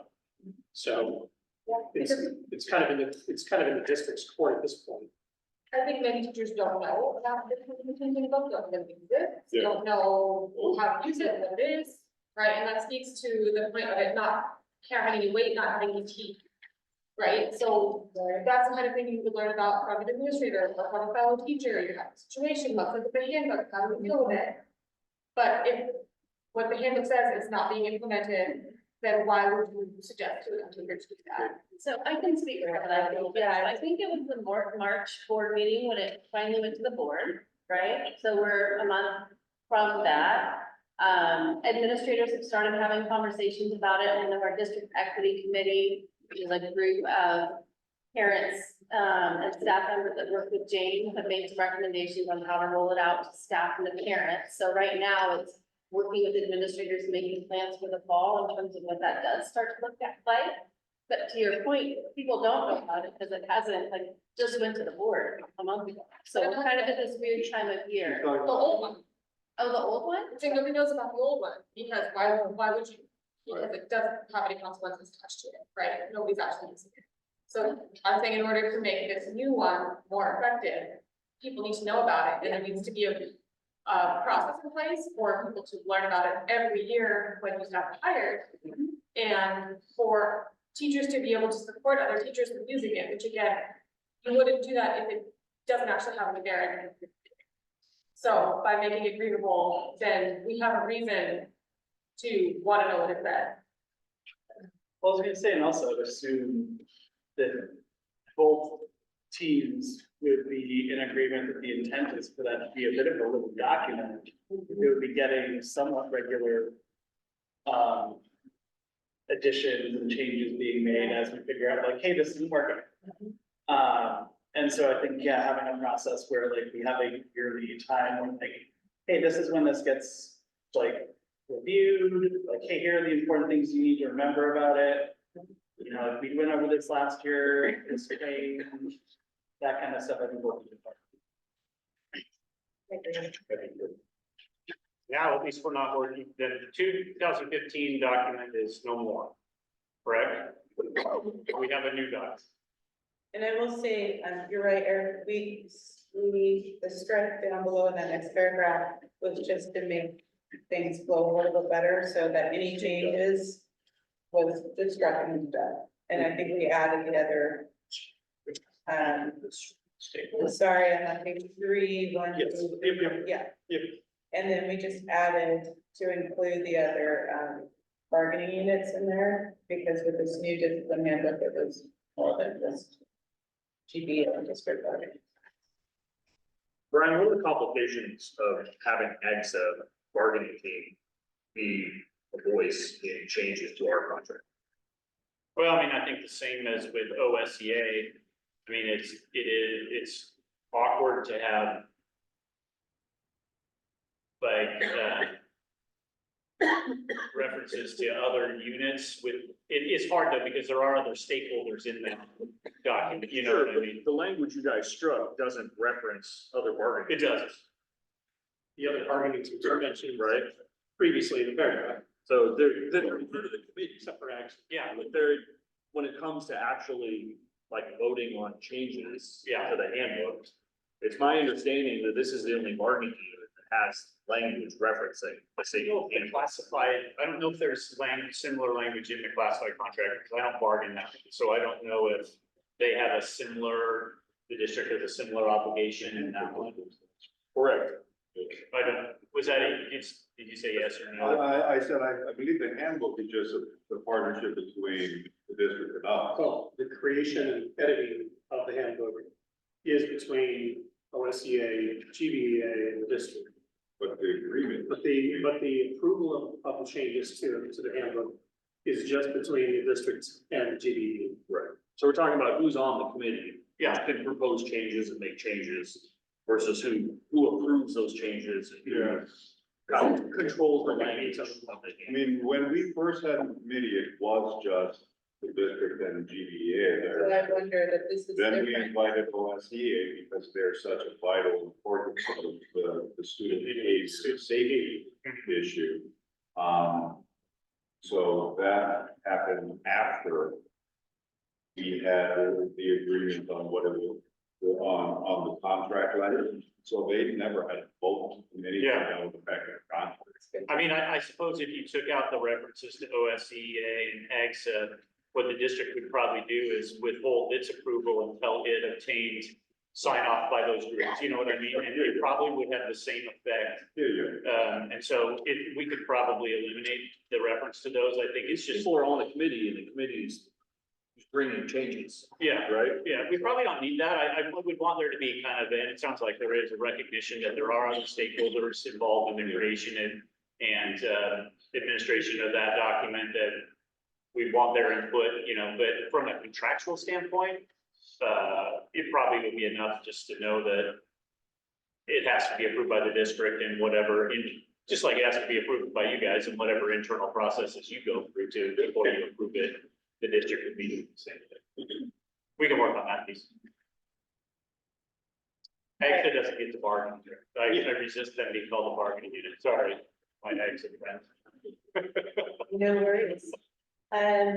Items the committee will discuss, I think I talked about this, quarterly. Include standard response protocols described in the staff handbook. Including standard response protocols, room for procedures, and then broadcast. I think I've already said that's the best.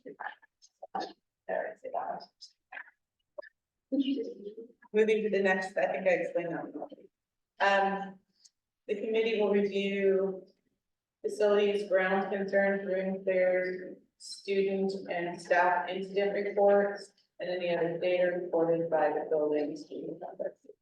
So agree with your language there, just for grammatical, staff and And it's the same issue of our referral, is that committee going to be reviewing referrals? I think it's the same discussion we had under Article 8. Although now we're at district level. Right, so it's data, referral data, not reviewing individual animals, right?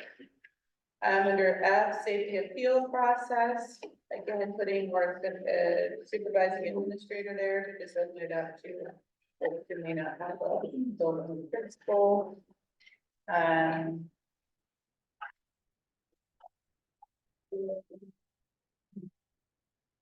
then removes the an I. Y'all had a strike on a strive two. I will leave this to Donna, if you want to talk about on page 4. I, district will strive to provide more than one staff person, personal hygiene services for students covered by this section. We think it's important to keep that language in that, the option to not toilet a student isn't there. Student needs toileting, that needs to happen. If there's a safety reason, that would be built into their plan. For example, if they're a very heavy student, high school student, requires 3 people, that would be part of this plan already. Pretty broad, on that, so questions? That's to say, shaking of the. 2:30, kids are getting on the bus. Take care. Tennis match. Good luck. Thanks. Good luck. Take care, thank you. Go Gophers. That is, we made it through the end, so. Thank you, I think applause is in order, one.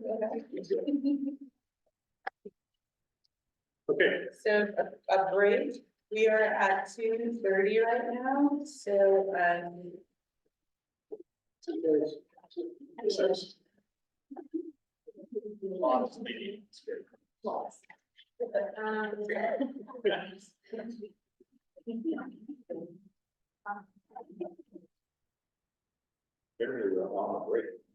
Good. sounds like we're taking a quick break and we'll come back at 2:45. 2:45. Do you guys need to talk to us before you present, or are we just break? We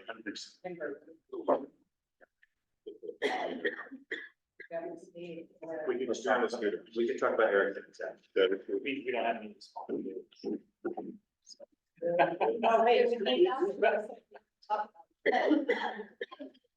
Okay, now we can talk about Cyrus. Oh. You're on. We waited for you to get back. I'd like to caucus a little bit, please.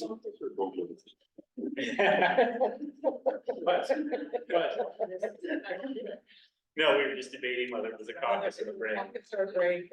We had decided break when you came back and said caucus. So 15 minutes still the. Yeah. We'll be back in.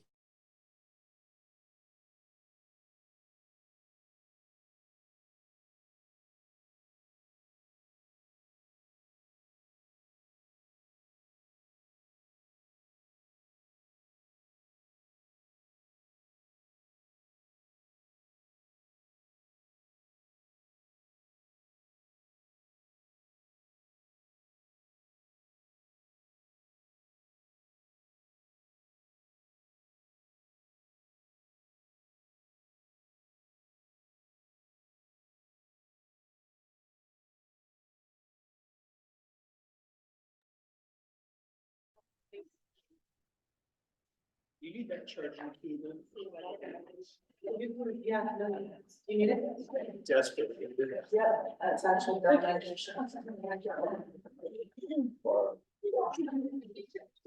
that. You know what, I have one.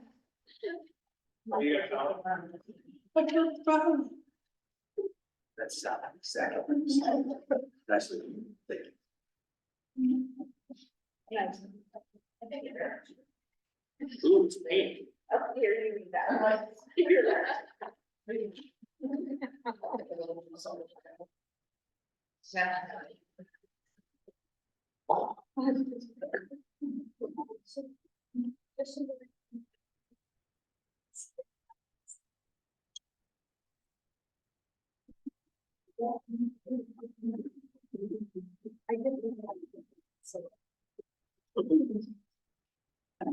We ready to go? Okay, first of all, I want to offer a public apology for statements made by our team about Tim Collins at the last negotiation.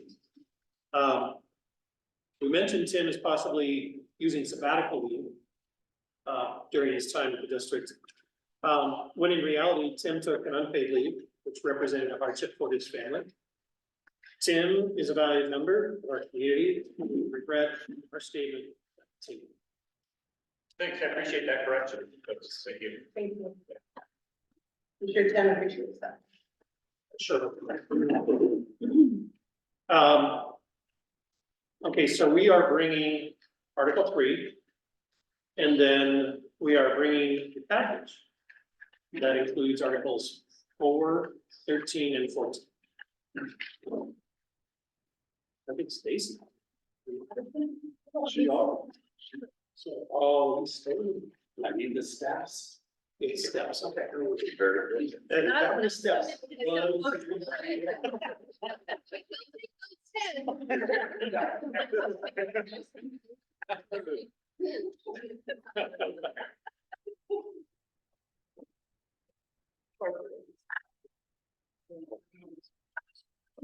I would have personally delivered them to you.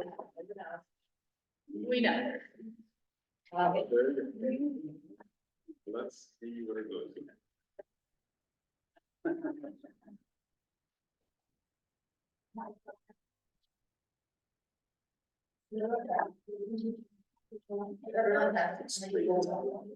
Yes. Ready? Yep. Okay, so the first, that we're doing here is Article 3 under H announcements. We're bringing in a good portion of, the district's required or requested language. But we switched a couple things up. So the languages we are proposing for our counter here states, upon request, the council shall be allowed up to 10 minutes once a month to make announcements as a scheduled item during a building meeting of the council's choice with a minimum of 5 days prior notice of the intent. And let me just explain the reasoning behind our language changes here. So, we had concern about, when these 10 minutes might be assigned.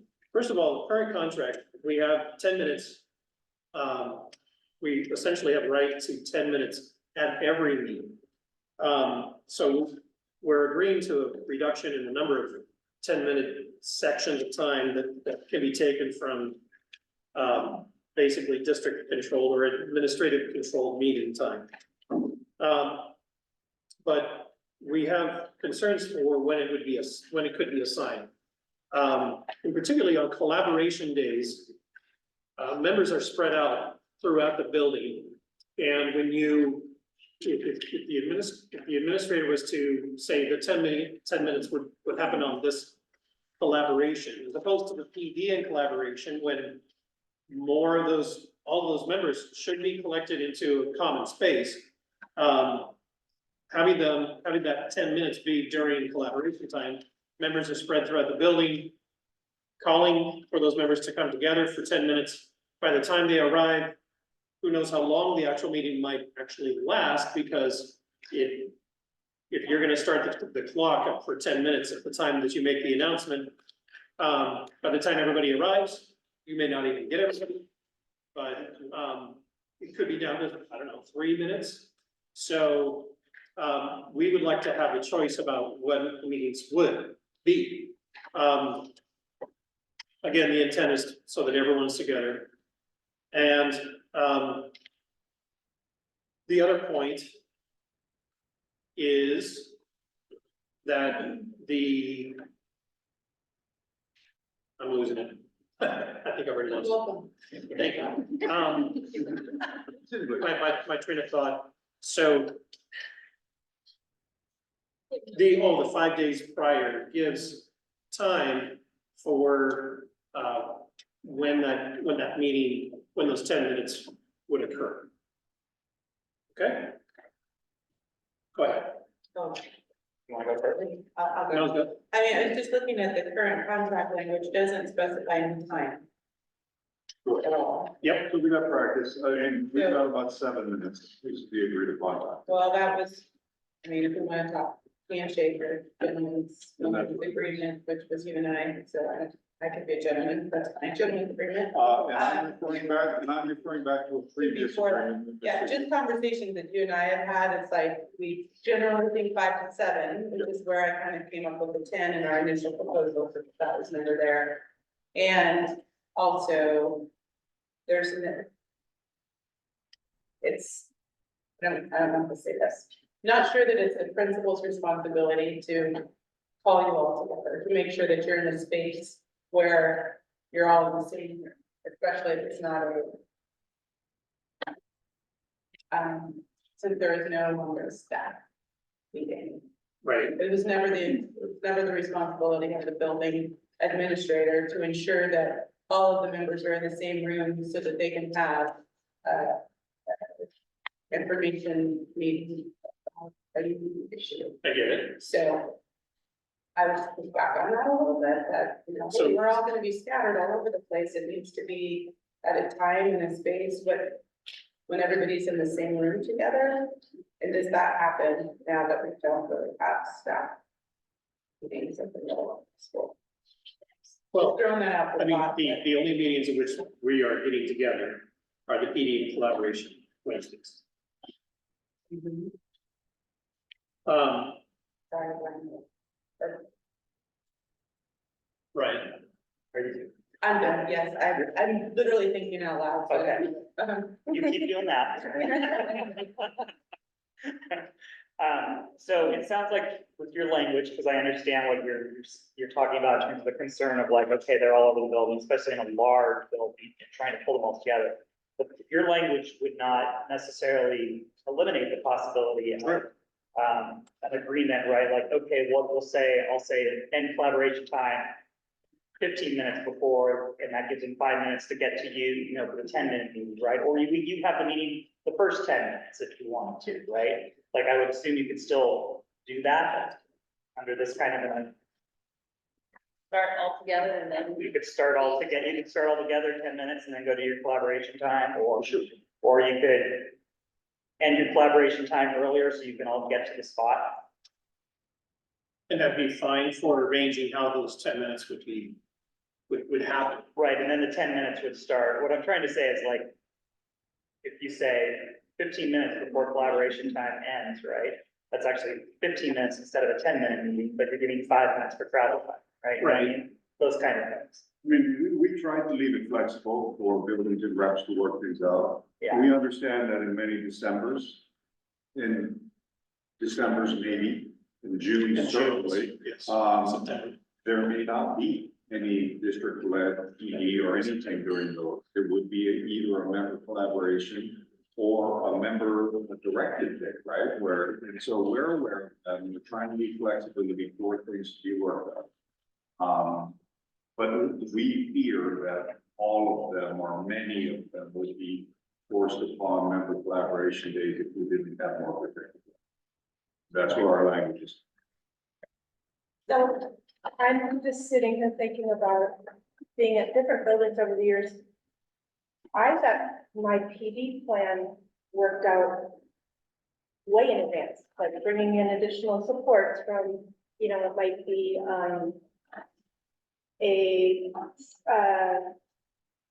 Penny, coming in to help us with check in, check out, or because of some other person coming from the district, or even a hired facilitator to come in. And so that 5 days makes me really nervous because I'm scheduling out for months in advance to make sure that we have things dialed in and that we get the things done we need to at the right times, like training for state testing. We knew in August that we were going to do that on March 13th, I think it was, or whatever that date was. So really looking carefully at our planning of that time, because it's such precious time to all of us, that having someone come in and say, oh, I need 10 minutes next week on Wednesday, That's a concern to me.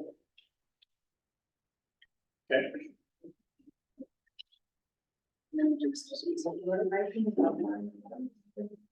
Being here, Ted. Like that 9 feet, it's Two to nine.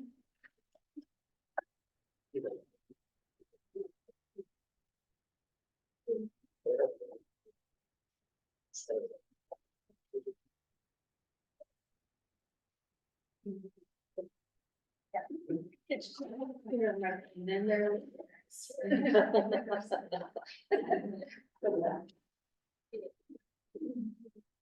okay. Other questions, concerns? All right. Question? Would you like anything? No. Yeah.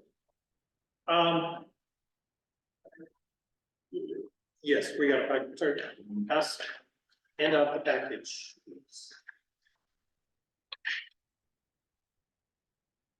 After the bargaining session. Yeah. I would like to. The district team is communicating. Where we have to rate who did it better, who stand out, who Stacy. Improvements. I'm already conceding victory to Stacy. The message will be automated, just ignore it. It's fine. I mean, her pants, just. Even that. Laura, me? That's it of the day.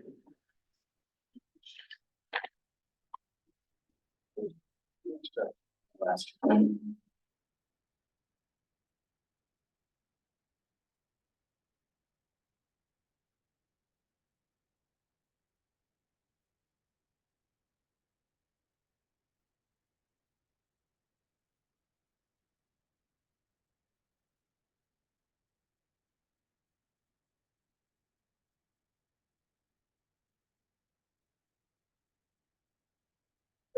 Were there extras of art?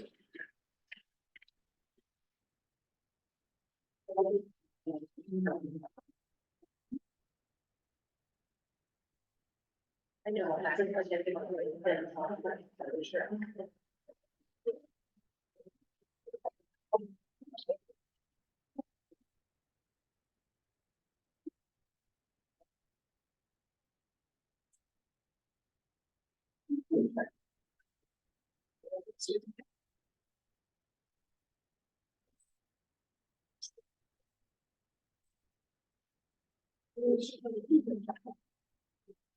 Okay, so I'm gonna go ahead and start with that Bruce here. Back to David, but I think he's fine, he knows what's in here. Continuing with the non-discrimination language that that we initially brought and that the district agreed to in their last counter. A lot of the language in G is language the district brought during their last counter proposal, with the exception of the language that states district policy. Remove that from this. The reason being is that we are continuing with the member will use the district approved ratings / scoring schemes. But including, we looked at the district's rating policy, and our concern with it is that it is exceedingly vague. And open to interpretation, plus if policy gets changed, notice to members that directly affect their, how they should go about grading, communications often scant. And so we are concerned, we simply removing the use of policy from that piece of the language. Are you saying that the board policy, is that what you're referring to as vague? Yes. So the board can change that at any, Yes. Right, which is also. and that's what. Yeah, you can just change it anytime without any feedback from members or any input or even frequently notice of board policy doesn't happen to the individual members, especially when it comes around to something that's so frequently used. But the That's if three. the board approves the policy, you have to follow it in. Yeah, well. Right, I mean, sometimes there are different We have policies that to are not be even aware those. of the change in policy. Yeah. We held accountable for the policy. Yeah. That's. And so we're agreeing to a lot of language the district brought in, around grading. And so we're packaging it with our proposals around 13 and 14. And so I'm gonna forward to Article 14 to the strike on family and illness, which grants 5 days. And then that's in D, in Article 14. But then this is connected to Section A of Article 13, where our new portion, new language in A, it is just a one-to-one trade of those days over into sick leave, making instead of 10 sick leave days, it would now be 15, and trading those 5 family days over into sick leave.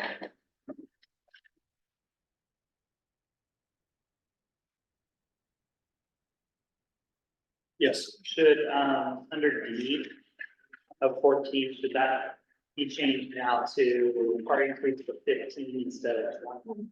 That one D. that is left. D of 14, D of 14, yeah, you've struck family illness, but then it says as long as sick leave days, Article 13 are increased to 20. But your proposal Oh, 13 is. yeah, it should be 15. Thank you for catching that. Yeah, that's not contrary to it. Yeah, it's not part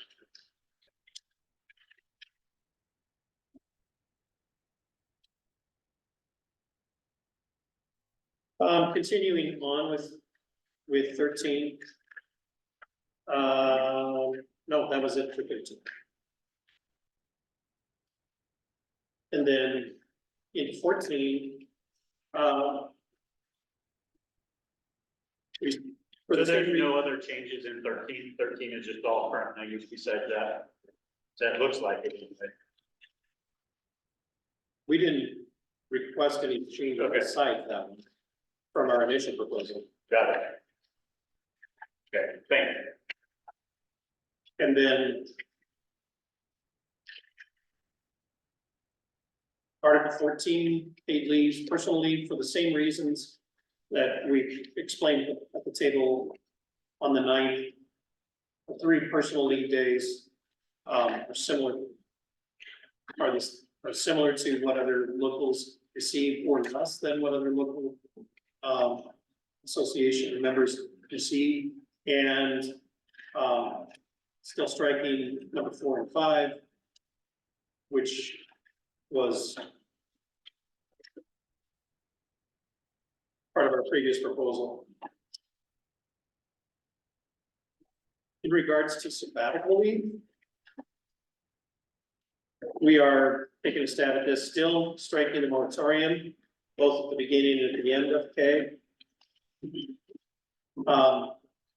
And asking for sabbatical leave salary will be computed. One concern that the district explained is that it was quite expensive to provide sabbatical leave. And so we are looking to make sabbatical leave much more cost neutral for the district, where it would be 1/3 of the member's daily wage instead of 2/3. In number 5 under K. And that's our attempt at making it more palatable to the district. And one more thing to add in Article 13, that Matt, you have a vigilant thought for us. Article 13A3. We would need to bump the extended year contract people. To bump that number up, right now it says 12 at the bottom of that line, we would need to bump that up to 17. I would assume. Where are we at? A3. 13A. I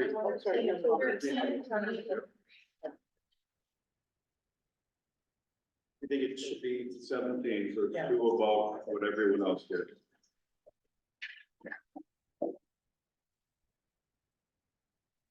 Are we gonna give this Article 83 and 13? in Article 13, the extended year people need 2 more days of sick leave than everyone else. And so right now it says 12, and that should be raised up to 17. Thanks, man. Thank you, man. Thank you. Well, man. Mark, can you just help me, like, thinking, can you give me some examples of positions that have an additional 18 days? No, They don't have an additional 18 days. Oh, you mean that That's not working? coming quick. I think Yes. maybe Just the in case. early childhood people in SPED, maybe? The No, early, because they yeah, have. They're a 3-week work week. I will revert back to, no. So I'm not gonna rack my brain trying to find. I- Doing the math. Thank you. And that concludes our counters.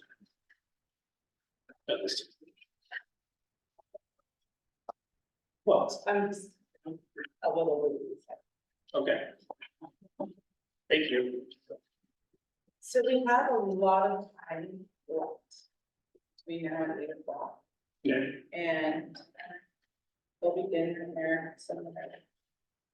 I think I reached out to you, possibly, if folks are open to really focusing on something that was presented today in small groups of sorts to pound out some language, or if you want to go and get our team after something in the afternoon.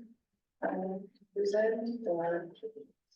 Maybe let's take an initial caucus of like 15 or 20 minutes. And then think about maybe what the plan might be. Or what we could maybe get done in a caucus beyond that, but maybe like 15 or 20 minutes and then have a check in as to like, what do we want to do going? The possibility of small group If that fit with both teams, model, you know, yeah, the way you want to see it. yeah, Sounds good. Where it makes sense to do that. yeah. I mean, some of these I think were really full loads that we could, if we had a small group, try to work some language out, but staff meeting, one comes to mind, but just, I feel like we're right on the edge or just get on the side and other Okay. things that are a little bigger, maybe not so much, but. Caucus 15, Yeah, and we'll check in. and then Sometime.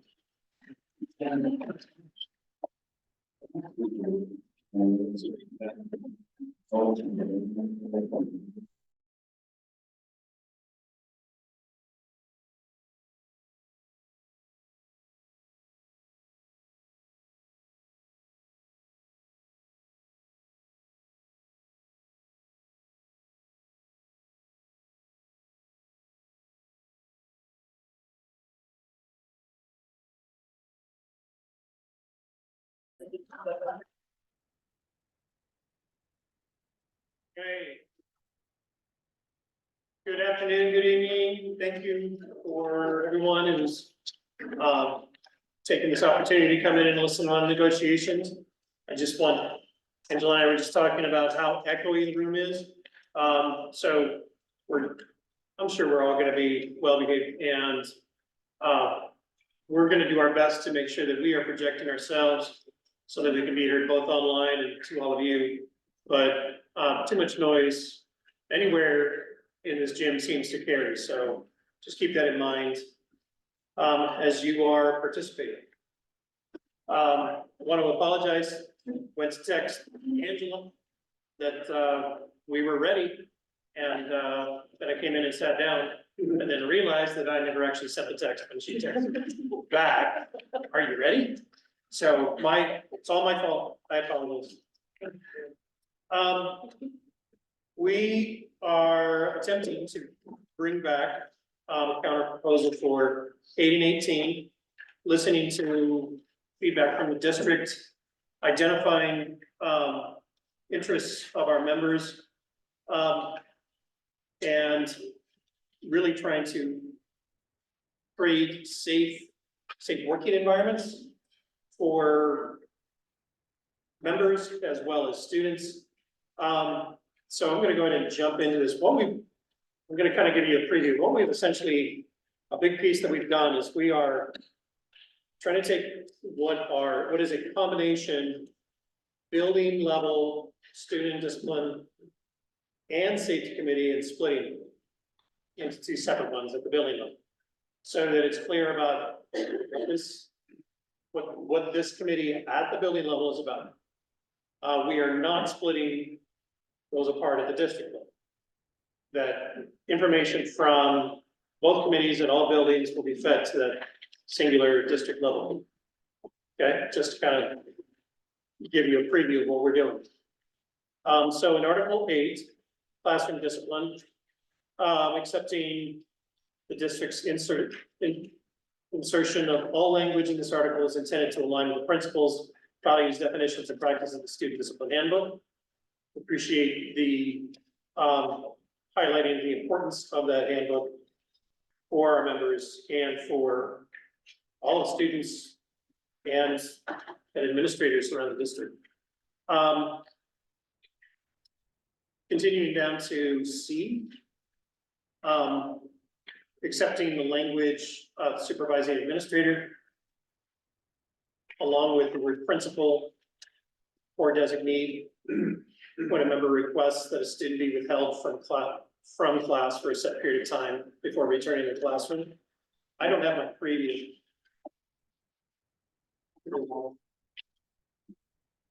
I will reference what we were doing before. Also accepting the language of corrective action that was taken to de-escalate the student as informed by the student discipline handbook. We appreciate this language because it's acknowledging the concern that many members have where student is returning to their classroom when that student is dysregulated and going to be potentially causing more problems in the classroom.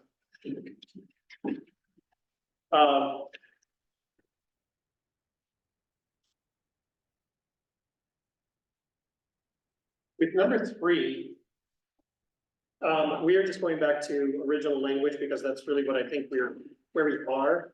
I mean, the strike of reasonable and then the reinsertion of reasonable, as well as striking of within a reasonable period of time and then reinserting within a reasonable period of time seems redundant. So we're just saying that's current contract and that's what we're pursuing.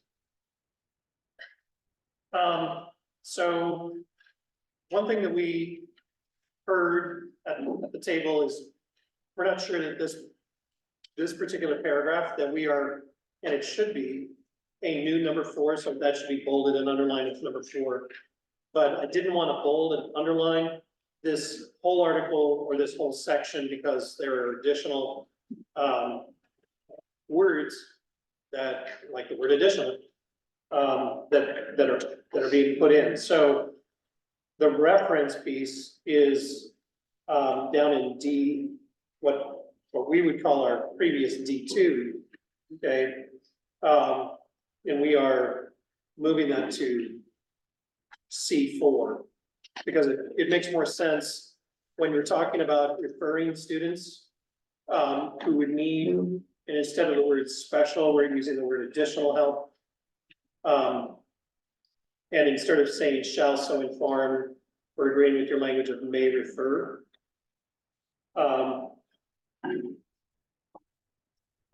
And the student to the assistance team, SPED team, or other appropriate group. Striking the word and teachers, which was your team strike. We're agreeing to that. Any questions about the purpose of this? It makes more sense to have it here. So Then we get to D, which is the one, when a student is seriously disrupting, this is seriously disruptive students. That's the whole header for this section. When a student is seriously disrupting the instructional program by engaging in and agreeing to the district's language of non-accidental physical violence, verbal or written threats, striking, intimidation, because it's too subjective. Agreeing with that, or imminent harm to self or others. Agreeing to the district's strike for the duration of the school day, realizing that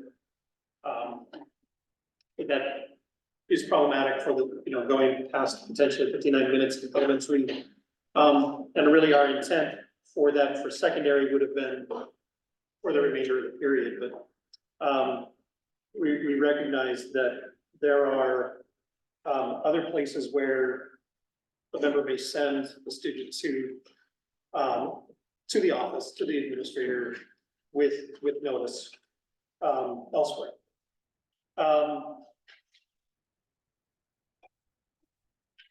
So there shall be a defined behavior support plan developed. We realize that we may need to work out in a small committee what a behavior support plan is and really have definitions around those things. But we really kind of crunched down for time and trying to get a whole bunch of things worked out in order for us to be able to address the language that we wanted to tonight. Didn't feel like we could do that with this short time we have. So one piece that we, where am I? Oh, yeah. Within 3 working days, the expectations of the student, we did not include the word staff. We really felt like this piece about what the defined behavior support plan is about what is expected of the student, not really what is expected of the staff. I mean, if we were to strike the word student and insert the word staff, then everything about this is that the problem resides with staff, and we really can't support them. In additional support the member may receive, we're also agreeing to, because it's making clear what kind of support the member is going to be getting from the building. Questions? One for me. Okay. Of course, I've already talked about moving D2 to C4. And onto notification. So in the event that the district administrators, are aware of situations, we're agreeing to their recent and or documented patterns of behavioral problems. I'm sorry? Yeah, we added thinking, we added the word or. Because we heard that from at the table, that would be acceptable, and we really like the either or aspect of that. That it's either they've had recent or documented patterns, potentially.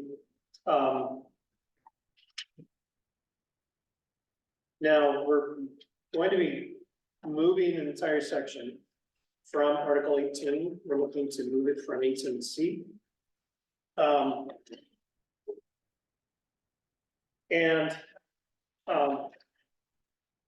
We felt this was a better location for this because it's really kind of addressed the kinds of students that where we would need to have administration notifying members or addressing issues for students.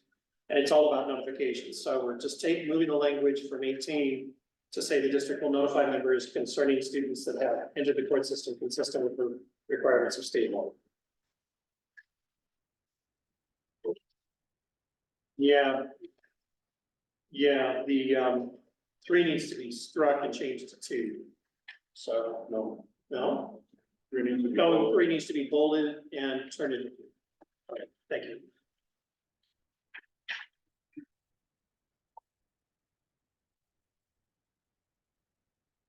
How are we doing? Question? That's just current language, right? That is just current language. It was two. What's that? It was two.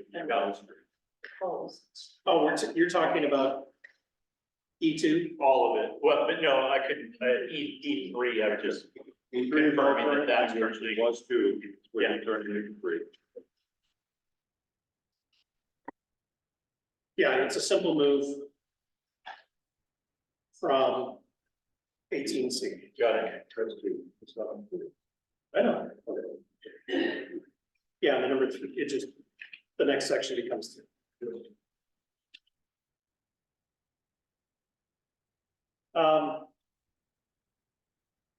We're agreeing with the district's inclusion of the word shall in H. And also, I know it is, yeah, but we're agreeing to that, we're agreeing with our language.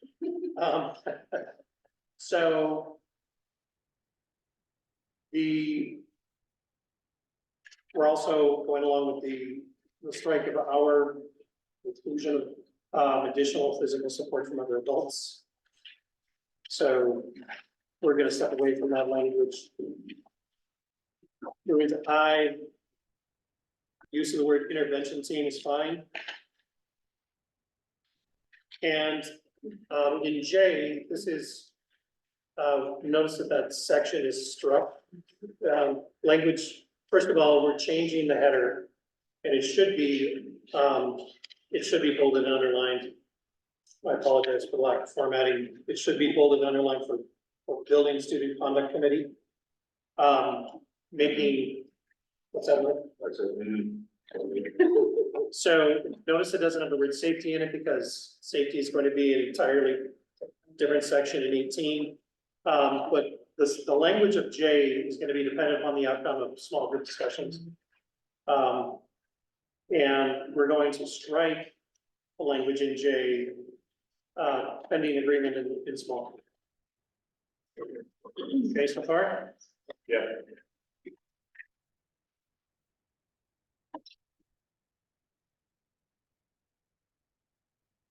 Okay, moving on to 18.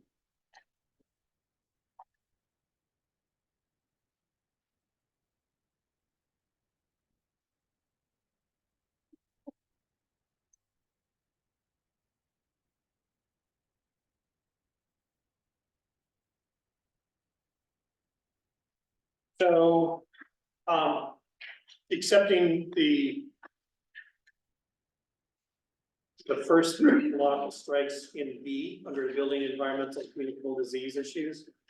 Now,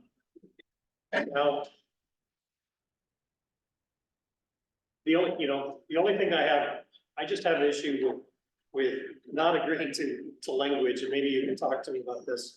But we've gone ahead with accepting the strike of our language. But we were requesting that members shall have the right to refuse exposure if immediate dangers created by an unsafe working condition, when such danger threatens bodily harm, would be a health hazard. I mean, these are situations in which it's obvious that there's a health hazard and they should not be working in those conditions. It wouldn't be, the previous paragraph was much more about the member could refuse to return to the affected work area. So it's not good. It's all good. I had it turned on so I could hear your text.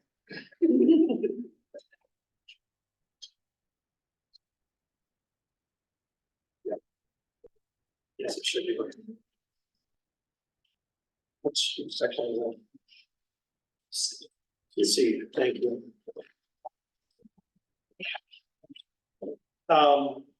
Maybe you could talk to me about. I can say what I think I heard, and then the rest of more familiarity with the law. And, I think it was just the subjectivity of what folks are defining as a hazard. That we have the issue. That is subjective to the members' choice. Is that your perspective of what that language says? There's black stuff on the wall. Is it black mold? That would be have a specialist come in, do the testing, versus what I'm understanding from my conversation. But it's a little more subjective of what determines that all hazard. And if there are things that are determined as a hazard by our districts, facilities folks, then by law, we do need to remove and make sure that things are taken care of to prevent folks from being exposed to those. No, I agree. I mean, I think the overarching promise to adhere to OSHA really covers just about all of that topic, because that is a subject that is governed by OSHA. So, I mean, I feel like that's kind of the place to let it reside. Okay. Appreciate the inclusion of that language that we've introduced to this section.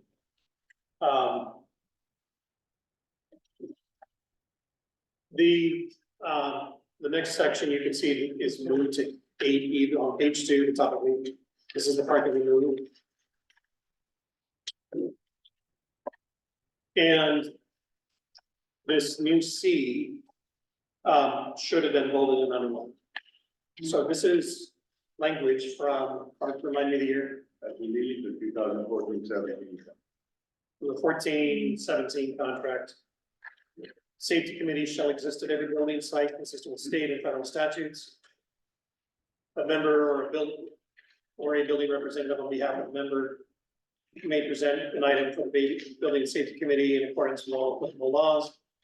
Reports from building safety committees will be district student discipline. So this is that separate committee, not address students. I went back and looked at that contract, so I know exactly where you pulled it from. So that whole chunk is bold and underlined. Should have. Yeah, Okay. That whole Copy section. and paste the bold language that's new to this. yeah, it's newish. It's new old language. Classic language. And because we're looking to split these committees, the building student conduct and safety committee in this format would not exist. Instead, there would, like I said, be two different separate committees. So naturally, what is currently a D would be struck. And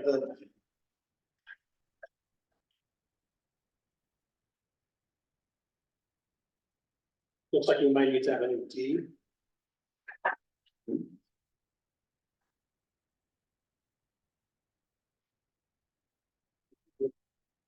No.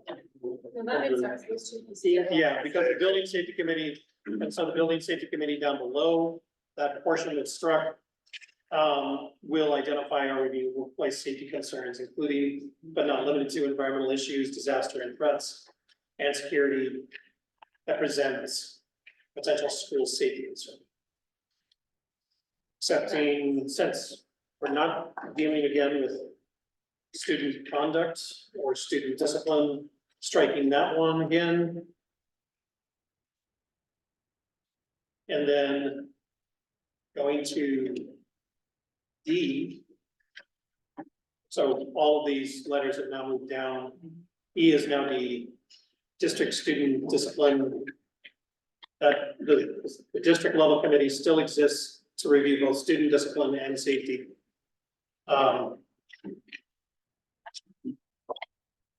In the third paragraph,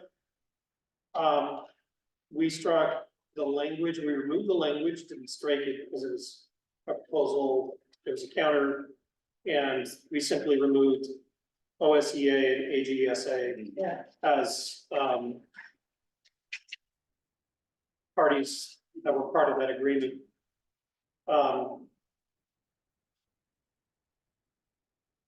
Agreeing to strike to follow the procedures in the handbook is agreeable matter. And items the committee shall discuss quarterly. All of that is the same.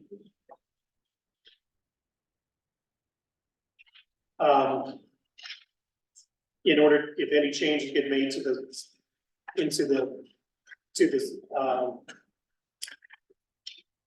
to any of these protocols or things that go into student discipline handbook or into the procedures for staff.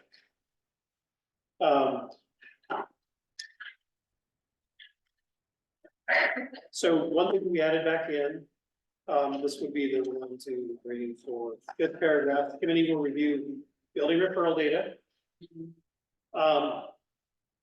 Facility grounds concerns, room clears, student and staff incident reports, and other data reported to by the building committees, particularly safety committees. And also the new committee is determined by the small group discussion in article.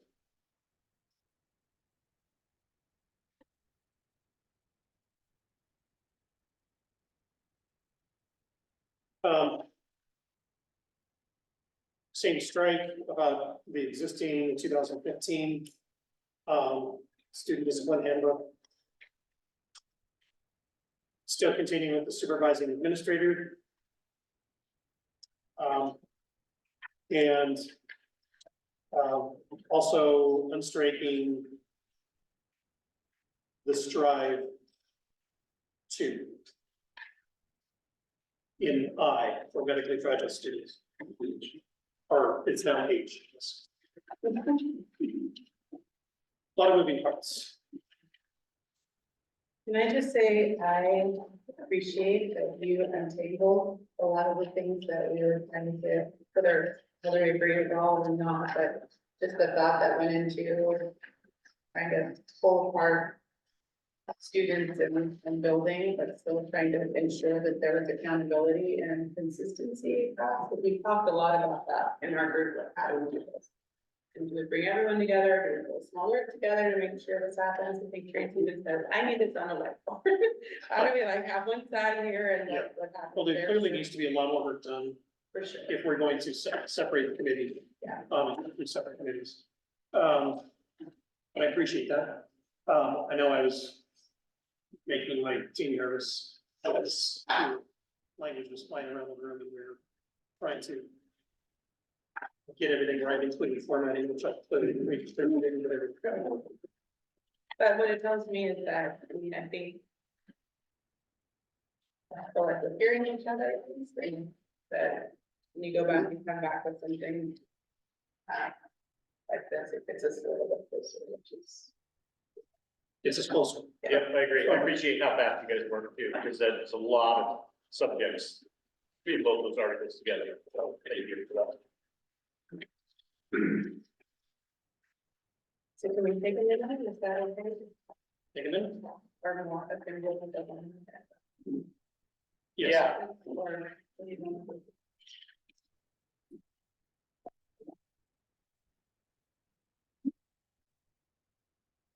Can we do a little side?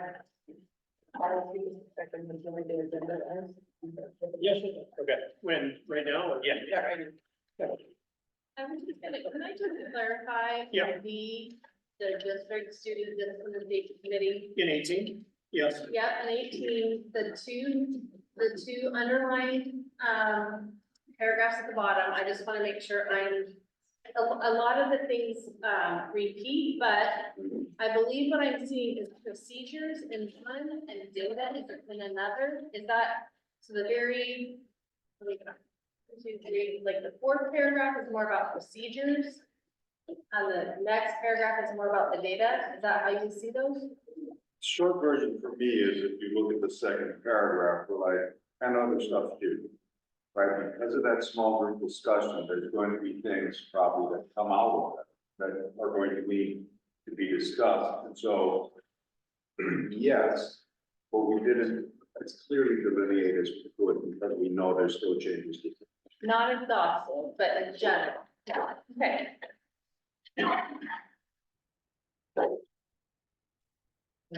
So maybe we take a break and then we talk real quick and then. So now we want to proceed.